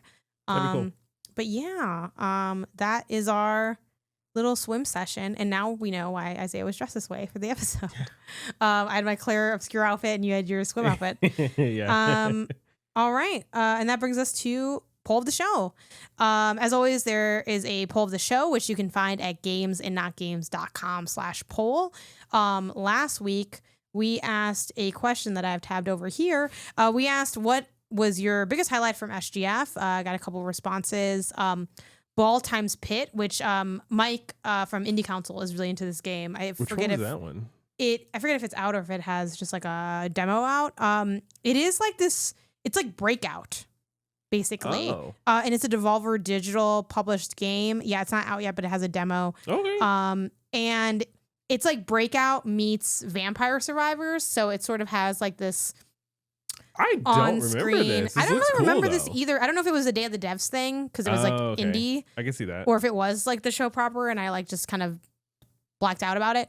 Sure. Clockwork Revolution was another one mentioned. Oh yeah, this is the yeah. Can you remind me this was from the Xbox thing that I cannot partially missed. This was like the I forget the comparison that people draw to it, but it's like the steampunky kind of if I'm remembering it correctly, it kind of gave like, what's the who's does the it give people Bioshock vibes? I don't know. Who's the people who do not Thief, but also kind of Thief. What's the Prey and the Arcane? It gives me like Arcane vibes a little bit. Yeah. But like with kind of a bigger, heavier emphasis on like gunplay, which is kind of cool. The characters are all weird and it looks like little puppet people and it just looks very interesting to me. It seems like there's gonna be some like comedic elements to it, a little bit of like mystery that you're solving and kind of going around, sneaking around, shooting people up. Sounds up my alley. Nice. We of course had the AAA banger of the show, which was RE9, which I'm excited for. Again, if I'm being honest, which is my job as a critic, the demo itself, the hands-off demo, did not like have me standing and clapping. But the concept of RE9, given that I like RE2 remake, RE7, RE8, that spin-off weird one I played with Michael, like it's like I like Resident Evil, so I'm excited about that. Another shout out people gave was this game called Keeper. This one I also think I missed. It is from presumably indie studio because it's like self-published. Next program. It said the description is: a shadow has fallen over the land, conquer dungeons, discover recipes, craft items, and defeat enemies. As the keeper of the fire, the only one who can save the world from this evil in his adventure RPG with cute characters and streamlined crafting. Is this the one where you're like making the RPG as you go? There was like an indie game where you're like making the RPG. I don't think I don't know. I don't think that's this one. Giving me like kind of Forager vibes. Yeah. Like it seems like it's a very similar art style to Forager, which I loved Forager. So if this is like Forager, that like Stardew, Minecraft, yeah, this does not seem like the make your RPG game. That's a different game. Kind of thing. Then I'm interested. Yeah, the art is very like cute, simple pixel, but like clean, chunky pixel kind of vibes to it. We had Day of the Devs just in general, which I love that show as well. I sadly didn't really catch it this year because I was like out at events when it aired, but Day of the Devs is always cool. We had a Reloaded shout out. This, I love the concept. Not sure if the gameplay is going to pay off because I haven't played it, so I don't know. Reloaded, I don't know if you heard about this one, but the idea is that you're reclaiming real African artifacts from Western museums. So it's like stealing back the artifacts that were stolen from your people. Is this runner one that I'm seeing? Don't know if it's I think it's like more of like a heisty kind of thing. It's like, you know, you have like a crew and then you go in. That's what I'm looking at, Yeah, like it has runner elements, but I don't know if it's like gotcha fully, like I'm not sure like the gameplay loop if it's like you're setting stuff up and then it says like case the joint, get out, like pull off heist, plan and prepare. So I think like there's an element of puzzle solving as well to this, it seems. Concept bangs. TBD on, you know, will the gameplay deliver? But I do think the concept is really cool. We also had a shout out to Sword of the Sea. This is one that I totally missed, but Patrick put this on my radar, and I'm very excited for this now that I didn't hear about this. This is another game from Giant Squid. Yeah. Even though I don't really like Journey, which I know is like a weird spot where I'm like, I like Abzu in the Pathless, but I don't like Journey. Like I know that's kind of that sounds like a take just to have a take. I promise it's not. Journey. I think Journey is one of those games where if you played it when it came out, you're like, holy shit. And if you played it later, you're like, this was a game. Like it just kind of doesn't hit as hard. That's fair. Outside of that context. But like Abzu, I love that game. It's very peaceful. The Pathless, I definitely think has its weaknesses, but I love the locomotion of that game. Like this is it's funny. This is a genre I guess I've lightly coined on Remap, which is like locomotion games where like it is focused on like how good it feels to move through a space. Sure. And I think that is kind of Giant Squid's bag. And it looks really beautiful. It does look cool. I'm looking at it now. Yeah. You have the famous like you're skateboarding on a sword, which is always great. Metaphor of Vendaggio has that, the sword board, which is always really fun. So yeah, I mean, this seems really cool. You can do like tricks and stuff for funsies. Once this got put on my radar, I was like, oh yeah, like I'm very locked in for this game. And then the last shout out that we had was Mina the Hollower. This game has been on my radar for a really long time because it's been marketed for quite a while from Yacht Club Games. And yeah, it's kind of just a 2D action adventure game. Art looks really like beautiful, like almost like it's in that classic GBA if it looked really good. You know, when you actually like go back to the GBA, you're like, it's kind of hard to see. But like this is like, you know, and obviously it's from the creators of Shovel Knight, which weirdly enough is a franchise I never really got into. I just sort of tried it and bounced off of it. I never even tried it. I want to. I want to go back and try it again because it's like kind of, you know, like I know what we're playing next. Yeah, does this have a multiplayer? Probably not, right? I don't know. Even if it did, I don't know how well that would work. Like it's like a platformer, you know what I mean? Like, but I don't know. We could platform together. This platforming fun. Okay, anyway, but yeah, those are the shots people had. And then for the not game section, we have you ever played or collected trading cards? If so, which? Obviously, Pokemon is heavily in the lead there with half of people saying Pokemon. Next up from that, we have Magic the Gathering. Hell yeah. Then we have Yu-Gi-Oh! Tied with baseball, which you'll never hear that sentence again. Honestly, very surprising. I know like baseball cards is like a thing. You know what I mean? Like it's like the Kleenex of trading card, like sports trading cards. Kind of, oh yeah, baseball card. You put it in your spokes. And I you literally, ride your bike, before you said that, I was thinking about putting it in the spokes. And also, I'm totally like, I need to get an extra Ricky card that's just for the spokes, and then put it in there when I get my bike and start biking. But I would have never actually imagined anyone in like. I'm surprised to find that there are people who listen to our show who collected baseball cards. Maybe they were like little lads and they had their binder of little lads. I mean, I've been getting more into baseball lately. Like I'm for it. I love my cardboard crack. Right. Yeah. I understand the appeal of opening a pack of cards. So I'm not knocking these people at all. I will never join you in the cardboard crack line. It's like it's a little too extreme for me, but I get it. It is what it is. It's evocative. Right? It's evocative for sure. So yeah, no, just surprised to see that. And then this week we were going to be asking for games. How do you rate Clair Obscur? Obviously, I'm sure we'll probably build in a like, I haven't played it yet or something, or still playing or whatever. But yeah, I rate it pretty highly. On a 10 scale, I probably would give it a 9. On a 5 scale, I'd give it a 5. Not to sway people. Where do you land, or you just want to stick to your Isaiah scale? On the Isaiah scale, yeah. It's a 4 out of 4. Well, what's a 4 again? I love it. I would also give it a 4 on the Isaiah scale. So.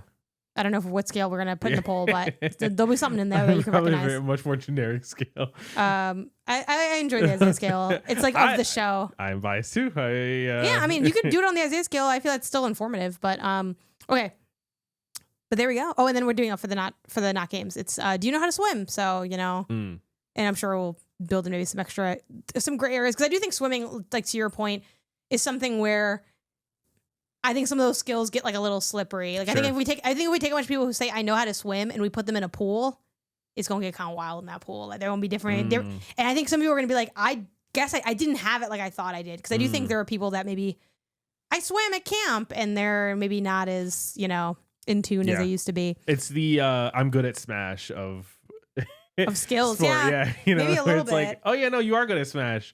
But have you like gone outside of your friend group and are you still good in Smash? It's a very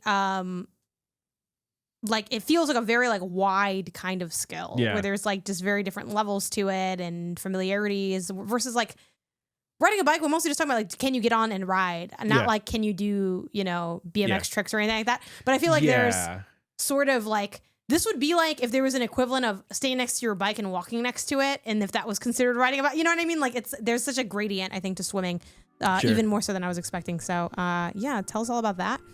And that is it for this week. You can send us your questions and topics to the email inbox at gamesandnotgames.com.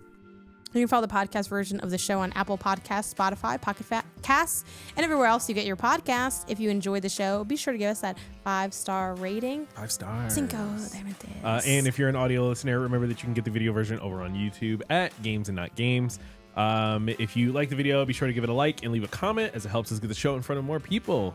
Also, follow us on social media. We're everywhere at Games and Not Games, but mainly Blue Sky and Twitch. I think we still need to plan out get affiliate, what our next steps are there. And love and appreciate it. Until next time, gang. Gang. Peace.